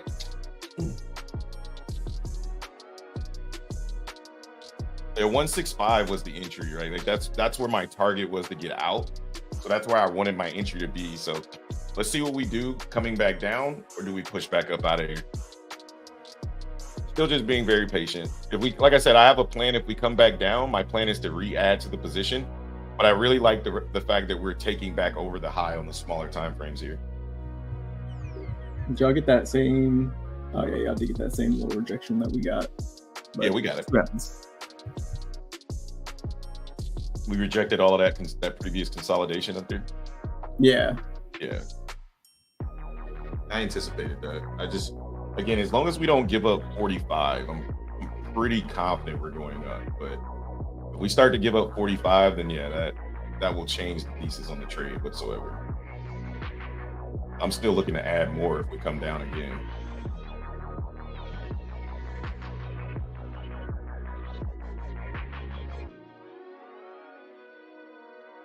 What is the, oh, okay. Thank you guys. How long are you guys in the trading industry? Futures about a year and a half, 2 years, give or take. Trading industry altogether, total about 3-4 years. I reread your Twitter post like 5 times and still don't get it. It's okay, baby. I'll explain it to you when you come home. I wrote on my Twitter page, she was watching me tweet last night, and I was like, by the time you realize it's a bear trap, it will be too late because you'll all be looking along the market on the way back down. And she was like, what? I was like, yeah, that one probably went over your head. I was like, but looking at the weekly, this looks like one big ass bear trap. I said, but the entire time we've been in this bear trap, everywhere I look, when I was looking at streamers yesterday, everybody and their mama was trying to short this market. Short. I'm just like, bro, y'all just don't get it. And then when the market turns bearish, what are streamers gonna be doing? They're gonna be looking to try to long it back up. Long. I'm just like, man, it's so like mentally, like for us, like as retail traders, like they've gotten us so mentally effed up that we're like, we always just try to do the opposite instead of just trying to follow the trend. I don't like how this 1150 macro is like playing out right now. I would like to see more aggression out of the buyers, but I'm holding the trade until it's invalidated, right? So it is what it is. Once the trade is invalidated, then I'll get out. But as long as we're holding this area, I just think we're kind of accumulating price here. So the VIX isn't showing me any signs of moving up, but we've been moving down and up with low volatility today. So who knows? I'm in it. The risk is managed. The trade is the trade. Do I want to win? Yes. Am I afraid to lose? No, not at all.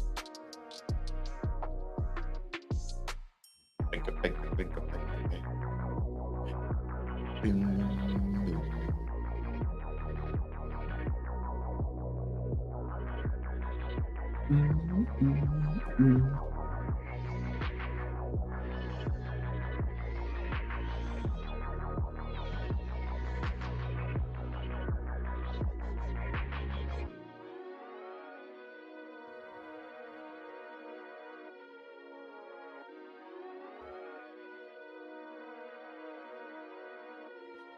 Yeah, the market is extremely slow right now. Extremely slow. Yeah, everything just slowed all the way down. So we'll see what happens. As we tap back into 170, that was a failure by the bulls right there to push back above the high on the 5 minute. Something that I'm definitely concerned about. But let's see what happens at the low, right? What happens at the high is concerning, but the true tell is what happens at the low for my position, right? What are the buyers doing when they come back down is the question. If they're still buying, I'm still interested. If they're starting to get weak and they're giving price up, it's time to go, right? Like this breakdown right here, if we get back below 163, it's not going to be good.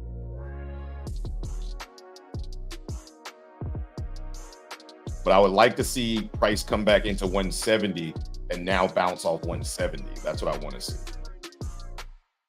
That's 50% of this wick right here. So if this wick gets eaten up, that's gonna tell me a lot from the buyers here.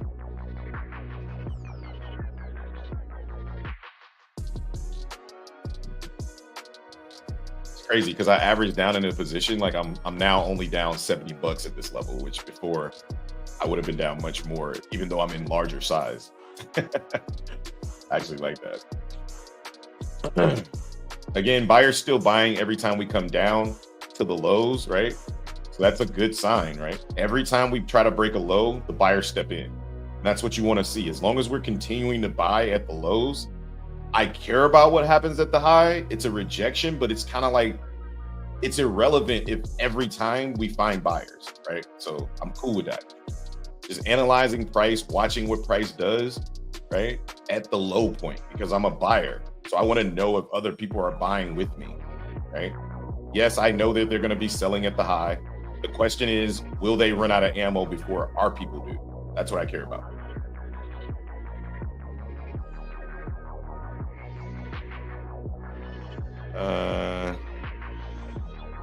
Do you guys ever tried any Forex prop firms for indices? No.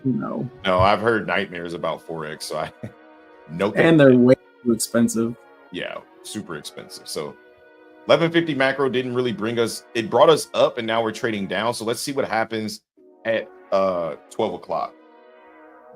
If we're trading down at 12 o'clock, then hopefully we can get enough strength to push us back up above and out of here. This stupid ass level. Destiny says, I heard y'all talking about mobile trading. I was shopping at the moment, but sometimes I so wish they never created mobile trading. But no complaints. You keep it bringing in that money, hubby. Destiny coming for your neck today, Emmett.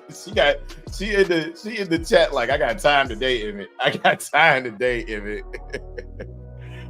If any one of you have any questions, okay. Void trades CFTs, guys, or CFDs. Rule I hate about future prop is consistency rules. Yeah, I think that is the one thing that as this trade starts to push up out of here right at 12 o'clock. I think Dr. Enigma, I think the one thing that I do not like about futures prop firms that I've just gotten used to, I still prefer it over the potential scam of Forex, right? And that's not a diss at you. I'm just saying there's been more scams in Forex prop firms than there is in futures prop firms, right? So it's a matter for me of safety over preference, right? I do not like the consistency rule, but I don't really care because I trade super small size anyway. So like for me, the goal is to be consistent. So I trade 3 micros, right, across 10 accounts. So I don't really care about the consistency rule, but I understand your dismay for it, right? Like I get it. I 100% get it. God, can we just get through this high up here? Gee. Are you on ES? You on ES? Yeah, I'm on ES. Another rejection here. Let me see what you guys are doing up here.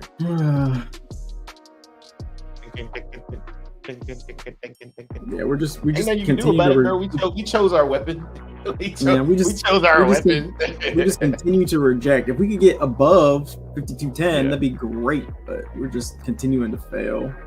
Do you still switch your screens when you trade, like to just trading view, or do you watch the P&L on the trade the whole time? Now I'm watching my P&L, but I mean, I'm not too worried about it. Like I'm risking $60, so if I lose, I basically get back all my profits on the day. Yeah, I'm really not liking what we're doing at these highs, to be honest with you guys. I'm about ready to reposition myself or just get out of the trade. Price needs to come back up and tap into that 15-minute fair value out, then we done. I want price to come back up. I'm just not liking what I'm seeing. I'm not even looking at my trader base screen, so it is what it is. Like I'm gonna stay in the trade. I'm just not liking what I'm seeing at the highs. But here's the 12 o'clock candle. Let's see what happens here. Woo! If we start to trade down, it's probably not gonna be good for us.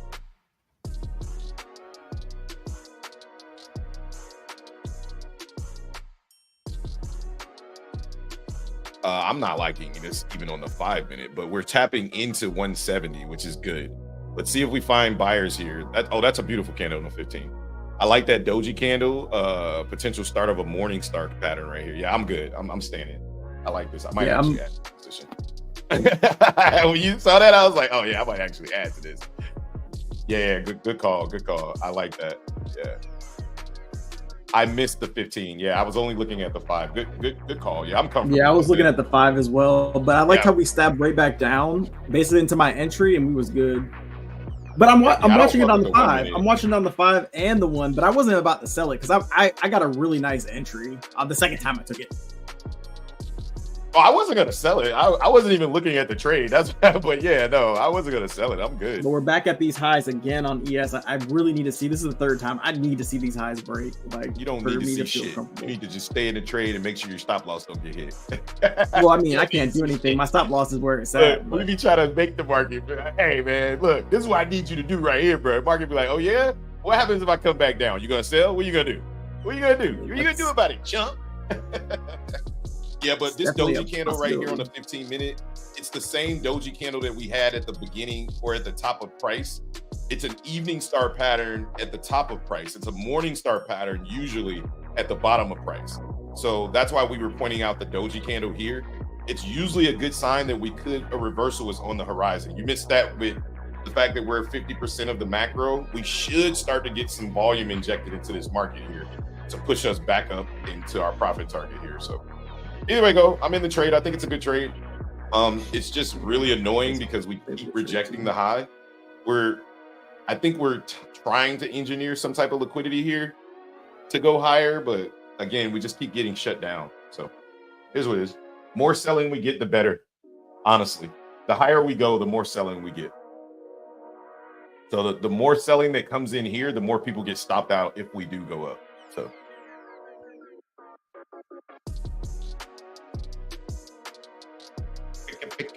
It's just hard for me to add because we keep getting rejected. And I know later I'm going to be like, bro, you should have just added, bro. Like if you had confidence, add. But I added once, so I'm good. That's progress, right? Like that's progress. So I added once. That's good. And I don't think I need to add anymore. Like I think if I get my profit target, this account will be funded anyway. So what's 1,500 with 1 mini? I think I need 1,500 to be done. 1,500 with 1 mini? That's 60 points, I think, or 70 points. What's my target on this? Oh yeah, I got plenty. Yeah, if I hit my profit target, I'll be. This will count. Yeah, it's 70 points away. So I'll be on to the one. It's just a combine account. One of the $37 ones. No, with Apex. I'm done with Top Step X. My goal is hit already over there. I'm done trading. Yeah, I copied 10. So once I hit 200, I'm just trying to prove to myself that I can do that, right? Over a consistent amount of time. I just want to prove to myself that I can do that. So that's the goal over there. That's kind of like my little challenge to myself with all of those accounts. And so far, I'm like, I was telling Justin, I was like, bro, since I went to this, like my win rate is just like crazy. It's crazy. Again, it's not about how many wins I can string together, right? It's just about being consistent with my trades, right? And that's all I'm trying to do. All right, we're getting rejected again at 85 after printing literally everything I want to see from a bullish perspective is happening, except moving higher. Like, bro, what are you doing? Like, how much liquidity do you need? Like, how far are you trying to go? Like, what's going on, bro? We ain't broke nothing to the downside. The whole time we stand here, we ain't done nothing to the downside. At the lows, the market hasn't changed. Yeah, I understand the objective here. I just wish you would, maybe speed it up a little bit so I can go for my fucking walk. That'd be nice. Oh my God. Oh. Come on, Marquet. These sellers are starting to get aggressive again. I love it. I just don't like sitting through it. Like I just wish it would just stop and go up. Matter of fact, I'll be back. I'm going to make my damn day. I'm leaving. Fuck this shit.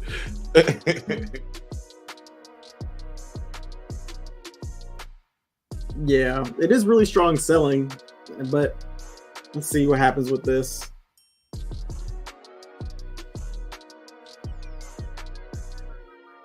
Yeah. I mean, with the market's consolidating in this area, I just think about deleveraging a little bit. going to like a 1 point stop at this point because Jesus Christ, we cannot push up. It's very annoying. I like what I see on the 15 minutes. I'm hoping we can continue to push, but good Lord. Oh, I like this. If we can push here, this can be really good. If buyers can go ahead and take over here, this could be oh no, never mind. Come back down here again. All right, come on, buyers. Hold. All right, here we go. It's like Dak Prescott. Here we go. Okay, no. Yeah, I'm only about 2 points on this trade right now. It's just it's super annoying. All right.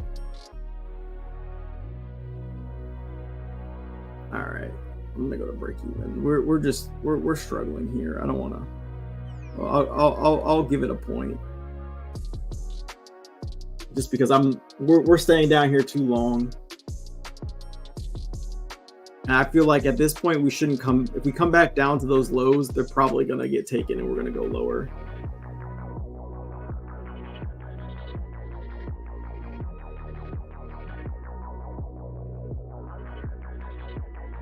And I just do not like being in this consolidation.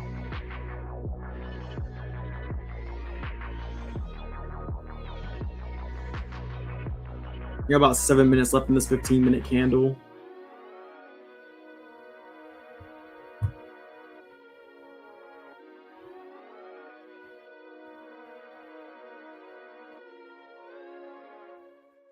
And this market is struggling to come back up.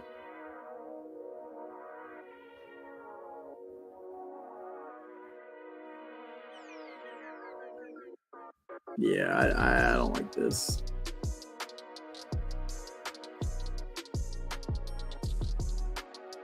I'm gonna go ahead and go to break even. I'm done playing around with this trade. Trade wants to stop me off of break even, and that's fine. But just looking at this 15-minute candle, it's not looking good. I don't want this to come back down to my entry. So either this has got to push now, or I'm out. I've been in this trade for like half an hour now. I already took one unnecessary loss.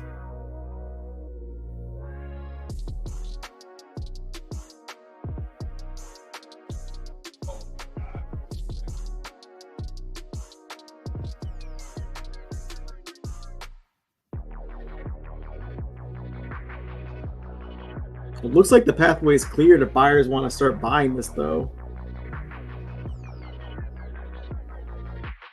It's just we're playing too much around here. I don't like this 15-minute candle.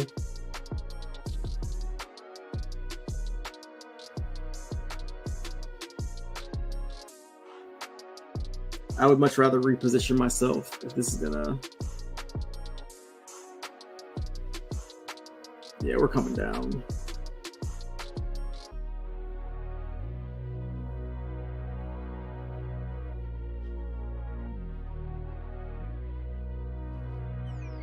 I'll give myself the break even.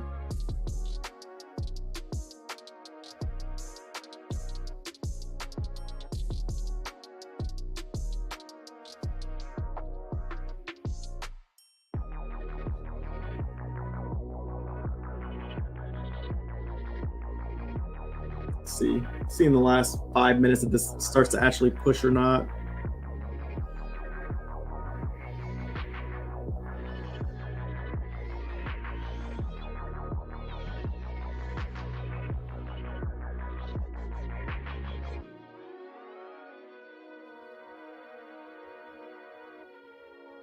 Yeah, I'm not liking the way this 15-minute candle is closing. I'm not liking the way this 5-minute candle probably looks right now. Yeah.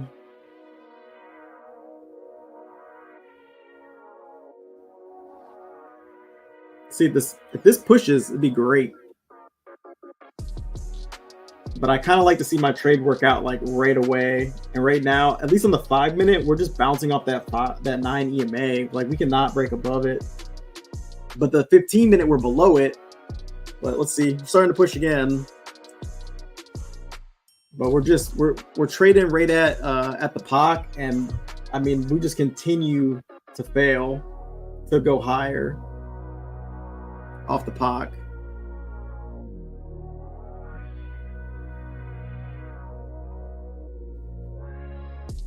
And it doesn't give me warm and fuzzies when we're selling up or we're buying up and then getting rejected. If we were selling and then coming back up, I feel a little bit better. But just like sellers are continuing to try to defend.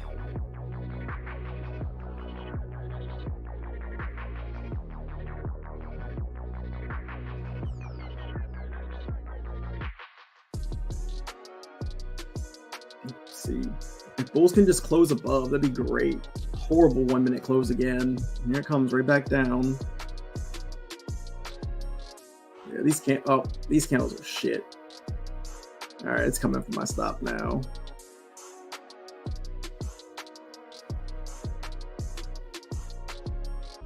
All right, I just got stopped out for break even. I just do not like what's going on down here.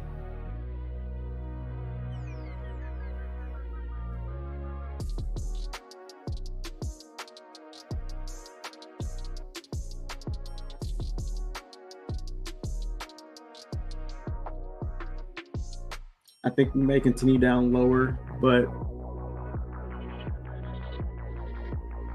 I think a whole bunch of buyers just got trapped there. We'll see though.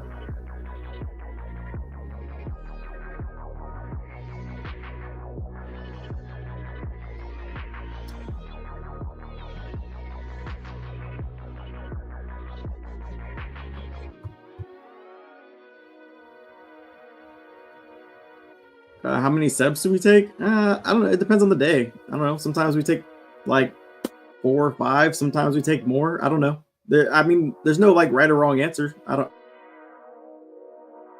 know. Just depends. Jesus Christ. Behind. I rule. I hate. Oh, okay. Price needs to come. Oh wait, no, you read that. It's moving so slow. Yeah, it is. Consistency rule is coming to Forex prop firm 2. I got a limit order at 193 for shorts. It violated the bullish previous fair value gap. What rules you guys use for opening range? Wait or take a setup. We don't trade opening range. So I need a 15-minute candle to run up. Yeah, this still looks good. It looks like I might have got out prematurely. I just couldn't sit through this chop. This chop is killing me. And again, another rejection. 18,200 will get tap, or at least if there's unfilled orders there, yeah. If it don't come back, that's cheating. 193 limit order for short NQ, MNQ. Maybe I should go to sleep and come back. You should see that back down close candle that act as support for a small push back up. 193. We should get a dump. Or we should get it soon. I think at 2 p.m. Give us that dump. Yeah, maybe. Let it play out. Nah, I moved myself. I did not like what was going on, so it was just easy for me to get out. This 12 p.m. lunch session price is pretty shit. Yeah, I agree. Around this time, wait for 130 macro. Yeah, we'll see. I mean, my long is still valid. I just couldn't sit through this. This chop was just giving me anxiety. I'll let this play out. On average, how many accounts have you blown? I don't know. I couldn't tell you. Enough. I've blown enough accounts. I don't know how many. I don't know. I don't count. I don't mind saying I've blown a lot of accounts. Like I don't know. Yeah, your long is valid. Yeah, it was a valid long. I don't know. I'll switch over to the screen real fast. Oops, wrong screen.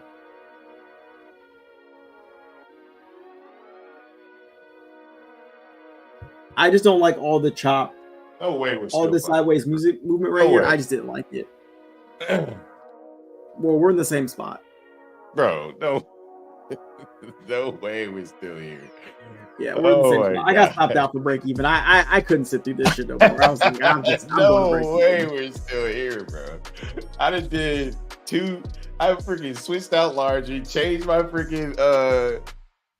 the laundry, folded half of a basket, watching First Things First, And we still in the same spot, bro. The same exact spot. Oh, what the hell? The same exact Nothing spot. has changed, bro. Like we're still in the same spot. Past my 150K. Oh, you already wrote it? No. I had. This is exactly where I was at though. Oh, okay. Past my 150K. I got it funded. Lost it to news. Wait, did you pass it or you get it funded? No, he passed it, got it funded, and lost the funded account to the news. Oh, yeah, sucks. Yeah, learned my lesson. Yeah, I don't normally trade news either. I don't know, like, yeah. He tried to make that big gain on news. Yeah. Yeah, I still like longs down here, but I couldn't sit through this. It might work out, but yeah, I'm still in it. I'm chilling. I mean, nothing's changed, right? Like, no, nothing's changed except that we're just playing around, generating liquidity. So, as long as we're doing that, like, I'm going back to do my shit. I'll be right back. Yeah, it looks like we're gonna continue going up. The objective hasn't been met yet. Like, nothing has changed about our entry. Nothing has changed about the trade. You rent to break even because you're still afraid to lose, bro. Like, it wasn't that I was afraid. It wasn't that I was afraid to lose. It's just that it wasn't working out, and I did the. What defines it not working out though? Like, what's the definition of not working out to you? It's not moving up. Yeah, it was just. Nothing changed on the trade other than you going to break even. You had a great entry. You had your stop loss set. You again moved your stop loss. You gotta leave that thing there, bro, and accept that loss, because that's the only way you're gonna win. Is you have to accept that loss. It's the same thing we just talked about. You had a perfect entry, you had a great stop loss, and you cut the trade for break even for what? Because you're sitting here watching that shit. When I leave, your ass need to leave. Come with me, bro. Come with me, because hey, fuck it. If it fails, I'm already playing for failure, right? Like, I'm playing for failure. Ain't shit you can do. Like, what do I care if this shit bounces up and down and up and down? Like, I don't care. It's annoying. So I walk away. Like, people on YouTube understand we traders. Get your ass up and go touch some grass, look at some sunshine, and you'll win more, right? Because your trades are winners. You make them losers or break even trades. The market doesn't do that. You move your stop loss, right? Yeah. Need me a friend like Hobbs. I'm just saying, bro. Like, all I'm saying is, like, I've watched Justin do this every day. Every day. He just did it on his last trade. And the same thing happened because he's looking at the candles on the 1 and the 5, and he's getting frustrated, annoyed, or in fear of losing, right? All of that is normal. That doesn't make him weak. It doesn't make him, incapable. It makes you fucking human, right? That's normal. I felt the same thing. You don't think I wanted to cut this shit? That's why I walked away. As soon as I felt that, I was like, I'm out of here. Of course I want to cut it. Because it's not doing what I wanted to do when I wanted to do it. But that's not the job of the market to please me. The job of the market is to find motherfuckers like me who want to go short, who want to go long inside of this consolidation and get smoked both directions.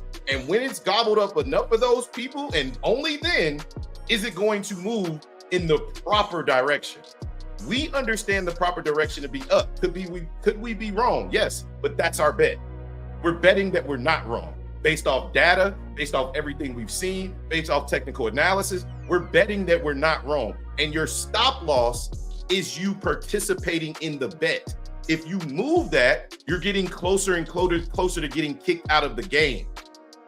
If you continue to move your stop, you're not even in the game. The stop is your entry. So that's why moving the stop is important, man. Don't move that shit. Let that shit ride. I learned that from fucking my boy Pip. He been drilling that shit in my head.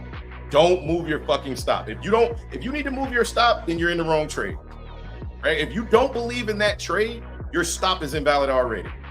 But you believe in the trades. You just don't believe that the trade is going to do what you want it to do in time. So, I'm going to go to break even. Like, for what? And now we gone. And now you got that same feeling like, damn. It's unfortunate. No, it's not unfortunate, bro. You have to become more disciplined as a trader and say, fuck that. This is my fucking stop. Either come and stop me the fuck out or move the fuck out of my way so I can make my damn money. That's it. Yeah. I'll be back. I gotta go finish this load real quick because I get the feeling we might get rejected again. If that happens, I'm gonna fucking lose my shit. So give me a second.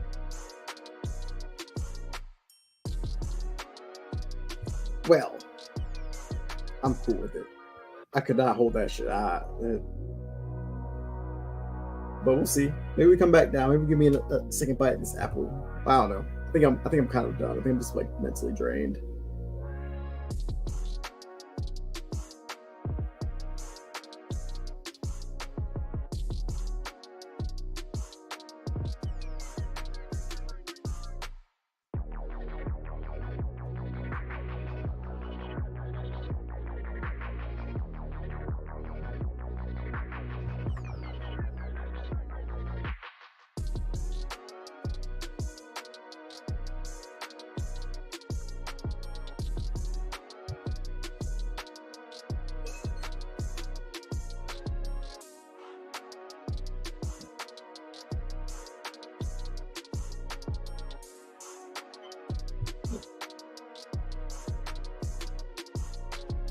The volume also has like significantly died.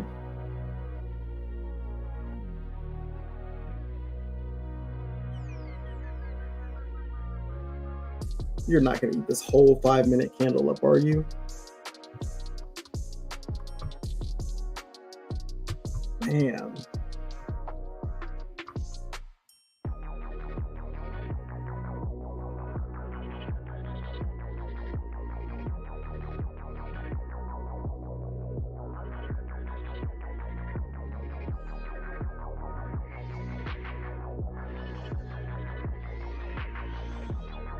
Oh, this is actually the break and retest of the prior day low too.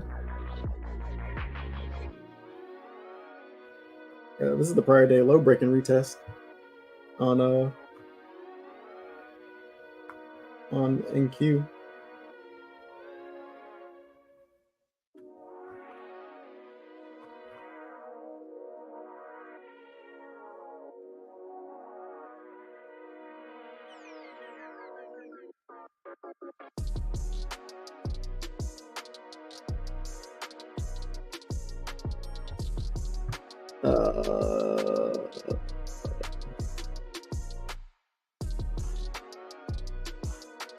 I do watch the 15-minute chart from time to time.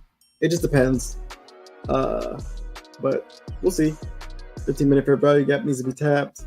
My target 17,950 from 12 to 130. The price action is always bad. Yeah, sometimes. 130 macro will set the tone for 2 p.m. Maybe. Mr. Pot Scrapers. Yeah.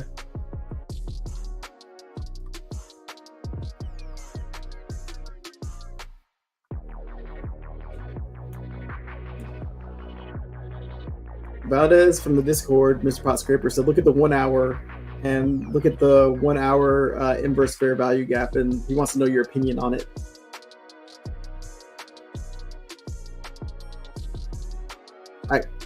I guess we disrespected it this morning. He wants your opinion on it. I think he normally trades what's that shit called? A silver bullet, the silver vibrator. So I don't know. You, Mr. Pot Scrapers, he wants to know your opinion on the inverse fair value gap on the 1 hour that got violated. It's one of our Discord members. He's in my ear. He's not in the he's not in the YouTube chat.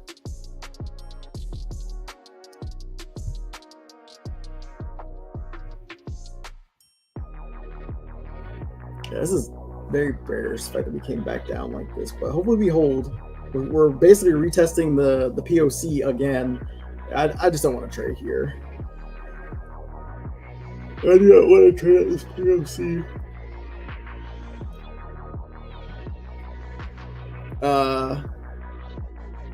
Was it a bullish fair value gap that got violated?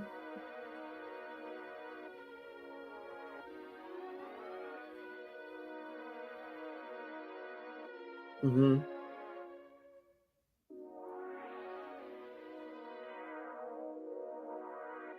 Okay, it was a bearish gap that got disrespected. 7 a.m. candle.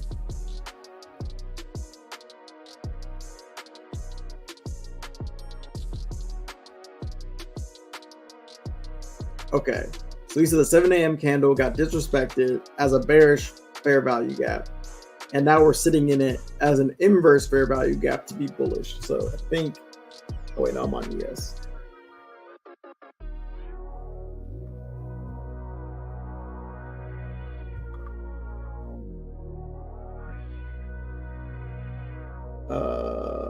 Are you talking about this? Oh, you're talking about this fair value gap right here between like 165 and 16 or 187. This one. Okay. Yeah. So he's talking about this fair value gap right here, and now we're inside of it. So he wants to know what you think. I'm not anymore, but they are long. Yeah.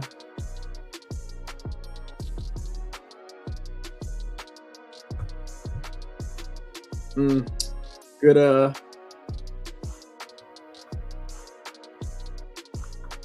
good point out. Wait. 30-year bond auction is tomorrow.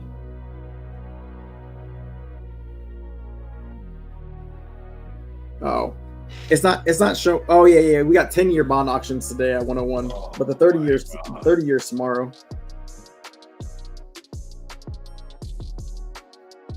Bro, we're not back at the same spot, bro. Yes, we are. We can't be back at the same spot. Mr. Potscraper. Every time Waterman come back, we're in the same spot. This is annoying. Mr. Potscraper said that fair value gap wouldn't count because it was formed through a continuation to the downside. Look at the 1 p.m. candle. What fair value gap? I'm not even focused on fair value gap. No, this is a conversation that I'm basically playing telephone with Mr. Potscrapers and Valdez. Well, Valdez can just text in the YouTube channel. Yeah, it was probably easier for me just to go through it. He said, yeah, but voice is easier. He said he understands. He sees what you're saying. And he also said that Mr. Potscrapers also said that price tapped into a key level as well. Oh, is he saying we're going down or we're going up? What's his Potscraper? No, Valdez is trying to get his opinion on that inverse fair value gap. But he's looking at a 15-minute fair value gap, I guess. I don't see a 15-minute fair value gap, although I don't know.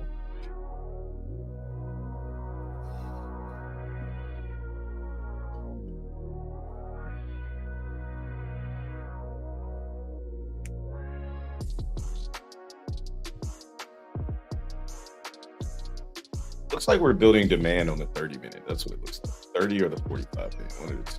But I don't know. I'm looking at it to help my case. So I'm not gonna look at the bearish case. I just wish we could just get moving at some point. Longest trade in the history. I'm about ready to go for a walk and. Oh man, I forgot we're consolidating for news. Yeah, but that's just the. It's an orange folder, but it should probably rock the market a little bit. No, it's the bond markets, though. Oh, I forgot about the bond markets. Well, it's going to go one of the two ways, right? Like, we're either going to be rewarded for waiting or we're going to be fucking thrashed. But I don't think we're going to move any higher or lower in preparation for this news. Fuck, man. Fuck. I forgot completely about that. Completely. Damn, good call, Pip. We come back up here, I'll get out for some profit. I'm in profit right now, but I want more. So, damn. I completely forgot about that news, bro. Completely forgot. Damn. Yeah, I just think looking at the structure, it's just like, I'm good. Like, that's why I said there's a possibility this has been a dump. Yeah, that's true. That's true. Yeah, I'm in it. The question is, like, if this goes up 30 points from here, are you gonna feel the same way? Me? Who else am I talking to? Oh, I mean, it'll definitely suck. It'll sting, but I don't know. I'm just looking at the structure, and like right now, the Bulls are defending the low of this pullback, but the Bears aren't letting price come up any higher.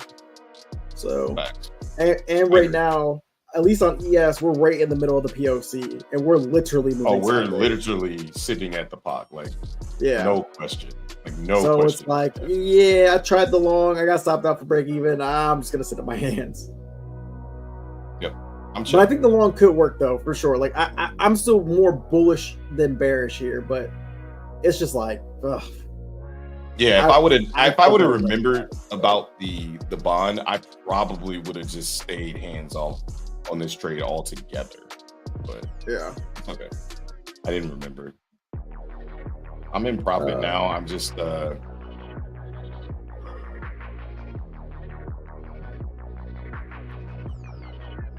yeah, it's setting up bullish. It's not setting up bearish, in my opinion. I'm staying in the trade, man. Like, it is what it is. I'll let the news do what it's going to do. If it stops me out, then so be it. Yeah, I've been long. 77.50.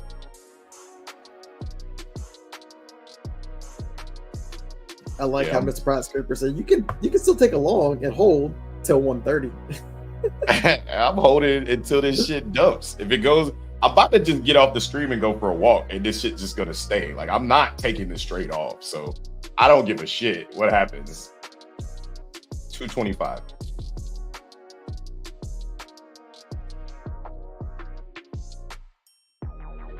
$225.25.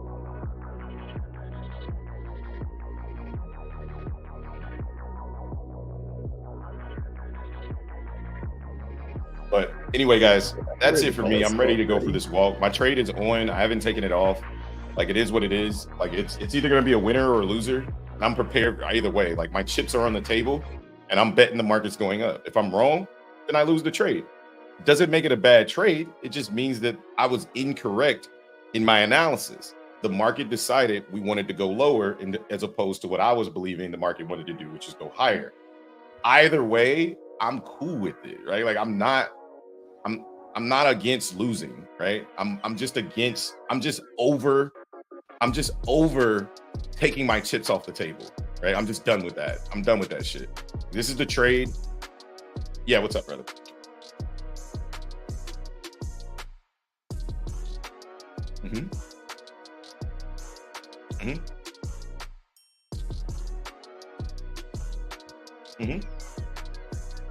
My target is 225. Like that, if it goes to my target before the market, the news, I'll be very happy with that. Yeah, I'll deleverage. If we get above 193, I'm more than open to deleveraging. That's trade management, right? Like that doesn't have anything to do with what I'm talking about. What I'm talking about is nothing has changed right now except for how the market's moving. Right. But in regards to the reason why I took the trade, if I take this trade off right now, I'm only taking it off because I don't like the PA. Right. Like, and that I don't really want to do. Right. That's not how I want to trade. I want to take this trade. I want to put this trade on based off the structure, based off everything that I'm reading. And if I change my mind, it's because something's changed for me in regards to structure and or the market, and that hasn't happened yet. That happens when we break below 164, when we break below 150. Right now, I got a decision to make. Do I want to stay in the trade any further? My stop is at 45. That's when I think it's over. Right? Can we still bounce after that? Yeah, but that's when I'm getting out. Right? I'm getting out at 22 points. If the market wants to go further down after 22 points or bounce after that, Hobbs will be done with the trade. And that's just where I'm at with it. So it sucks because I don't have this on automatic on the Trader Base screen. So like, I have these stops in areas that if I go for a walk and this pumps and dumps, I'm fucked either way. So like at that point, I'm just like, do I want to stay in this and get scraped out of the trade, right? Win the trade and lose the trade. So I'll probably have to stay here to manage it, right? But I'm in the trade for those reasons, right? And now we're breaking through 169. Let's see what we do at these lows again. We're getting close to 1201, so maybe the market's kind of fill positions for that, either sell side or bullish side. All right, now we're breaking through. There's the sweep of the low right there. Let's see if it continues. Distribution. All right, and then I'll show this trade so you guys can see the drawdown, right? Like you can see what I'm in right now. Here you guys go, right? And this is the stop. 145 is the stop. I share my winners. And I'm going to share if this is a loser. But if it's not a loser, right, then it is what it is. It doesn't matter.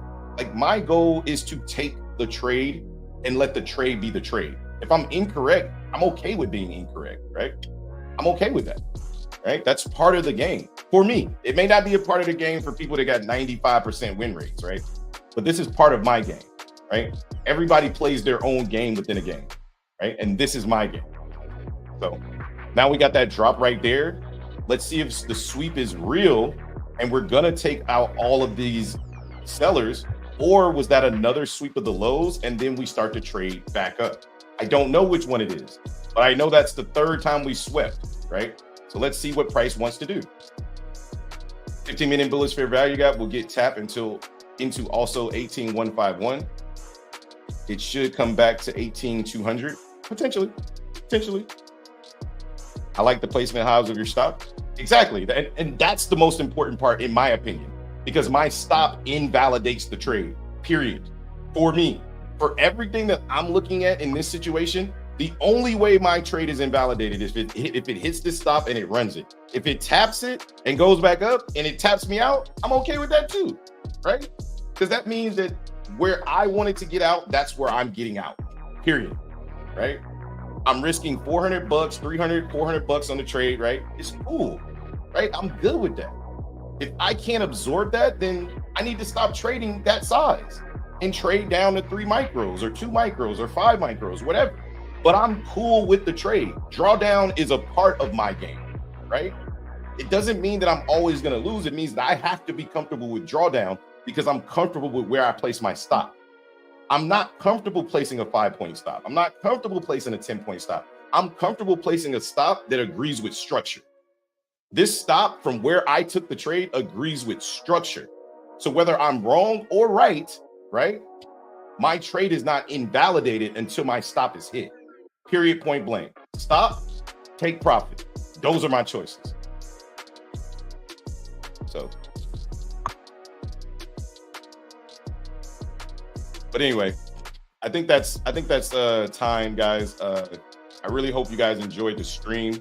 For me, I'm done trading on the account that I'm trying to grow every 20 days, right?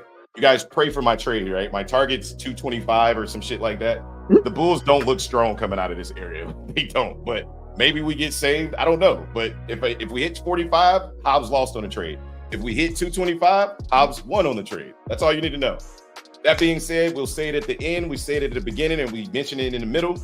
If you guys really want to support the channel, there's 3 ways you can do so. First, tip the barbers, aka hit the like and subscribe button, turn the notification bells on so you get notified every time we go live and or put out a wait, what do you say? Your boy here risking 1,000 to make 9K. Okay, nice. Or every time we go live or put out a video, right? The second way you can get involved with the channel and support is you can, if you're using prop firm accounts, use the Apex funded code down below, right? Monday through Friday, we're live every single day for free. We're not really making money off the YouTube lives, I promise you that. But there's a way that you can kind of help us out, donate, whatever, right? And that way is to use our coupon codes. Those codes are going to be seen scrolling through here. They're also going to be seen on all of Justin's videos, right? The Discord link, the links are down in the description of all of those videos for Take Profit, Apex, My Funded Future, Top Step, all that good stuff, right? The last and final way that you guys can look out and help out the channel is, one, if you're looking for a strong community, right, while you're trading, if you're looking for education, continued education, or you just like the way Justin and I teach or talk about the markets, you're more than welcome to join the Discord. The Discord link is in the description down below. That link is $15 per week or $40 per month. That being said, Justin, trading, what do you think you could have done better? What do you think you could have done? What did you do good? That type of stuff. Close us out a little bit. Yeah, I think for me, one, I took the market long right there. But I think for me, the the thing that I could have done better today would have just been to allow the market to hit my profit targets. I think that would have been the best thing. And just that's the biggest thing I need to work on. Just kind of detaching myself from the money. I'm not mad that I put my trade at break even because I would have got violently stopped out over here on ES because ES was way different than NQ. But yeah, I think just letting my trades play out is probably my biggest thing, and just kind of hitting the effort switch, right? Because I'm taking really good trades. It's just that sometimes, you know, I think I get into that capital protection mode, and it ends up beating me up. And I should be up a lot more on the day than what I am. So that's probably the biggest thing that I think I need to work on. But other than that, it was a really sound day of trading. I took all the trades that I wanted to take. I got really good entries for the most part, so I'm not mad. That's what I got. No doubt. For me, I'm very proud of the way I traded today as well. The one thing that I regret is on the short, not allowing price to hit my profit target. I did allow it to hit the first profit target, but I didn't allow it to hit the second profit target with the runner, mainly because I wanted to secure that 200 to 250 on the day. So I'm not mad at that per se, right? So I got a goal in mind. I'm hitting that monetary goal, and then everything else is kind of icing on the cake. So up about 250. My goal is to make 200. So cool with everything after 200. The other thing I would say is working on my patience, working on my strength, and my focus to remain in these trades is something that I'm 100% working on, no matter if I'm trading on Top Step or if I'm trading on my TraderFade account. I'm 100% working on trusting that stop loss, right? And not trusting it to get me a winner, trusting it to be the invalidation point of my trade. That's what it's about, right? That being said, ladies and gentlemen, that guy over there is Jay Sills. My name is T Hobbs. This is the Trader Shop, and we'll catch you guys on the next one, man. Peace.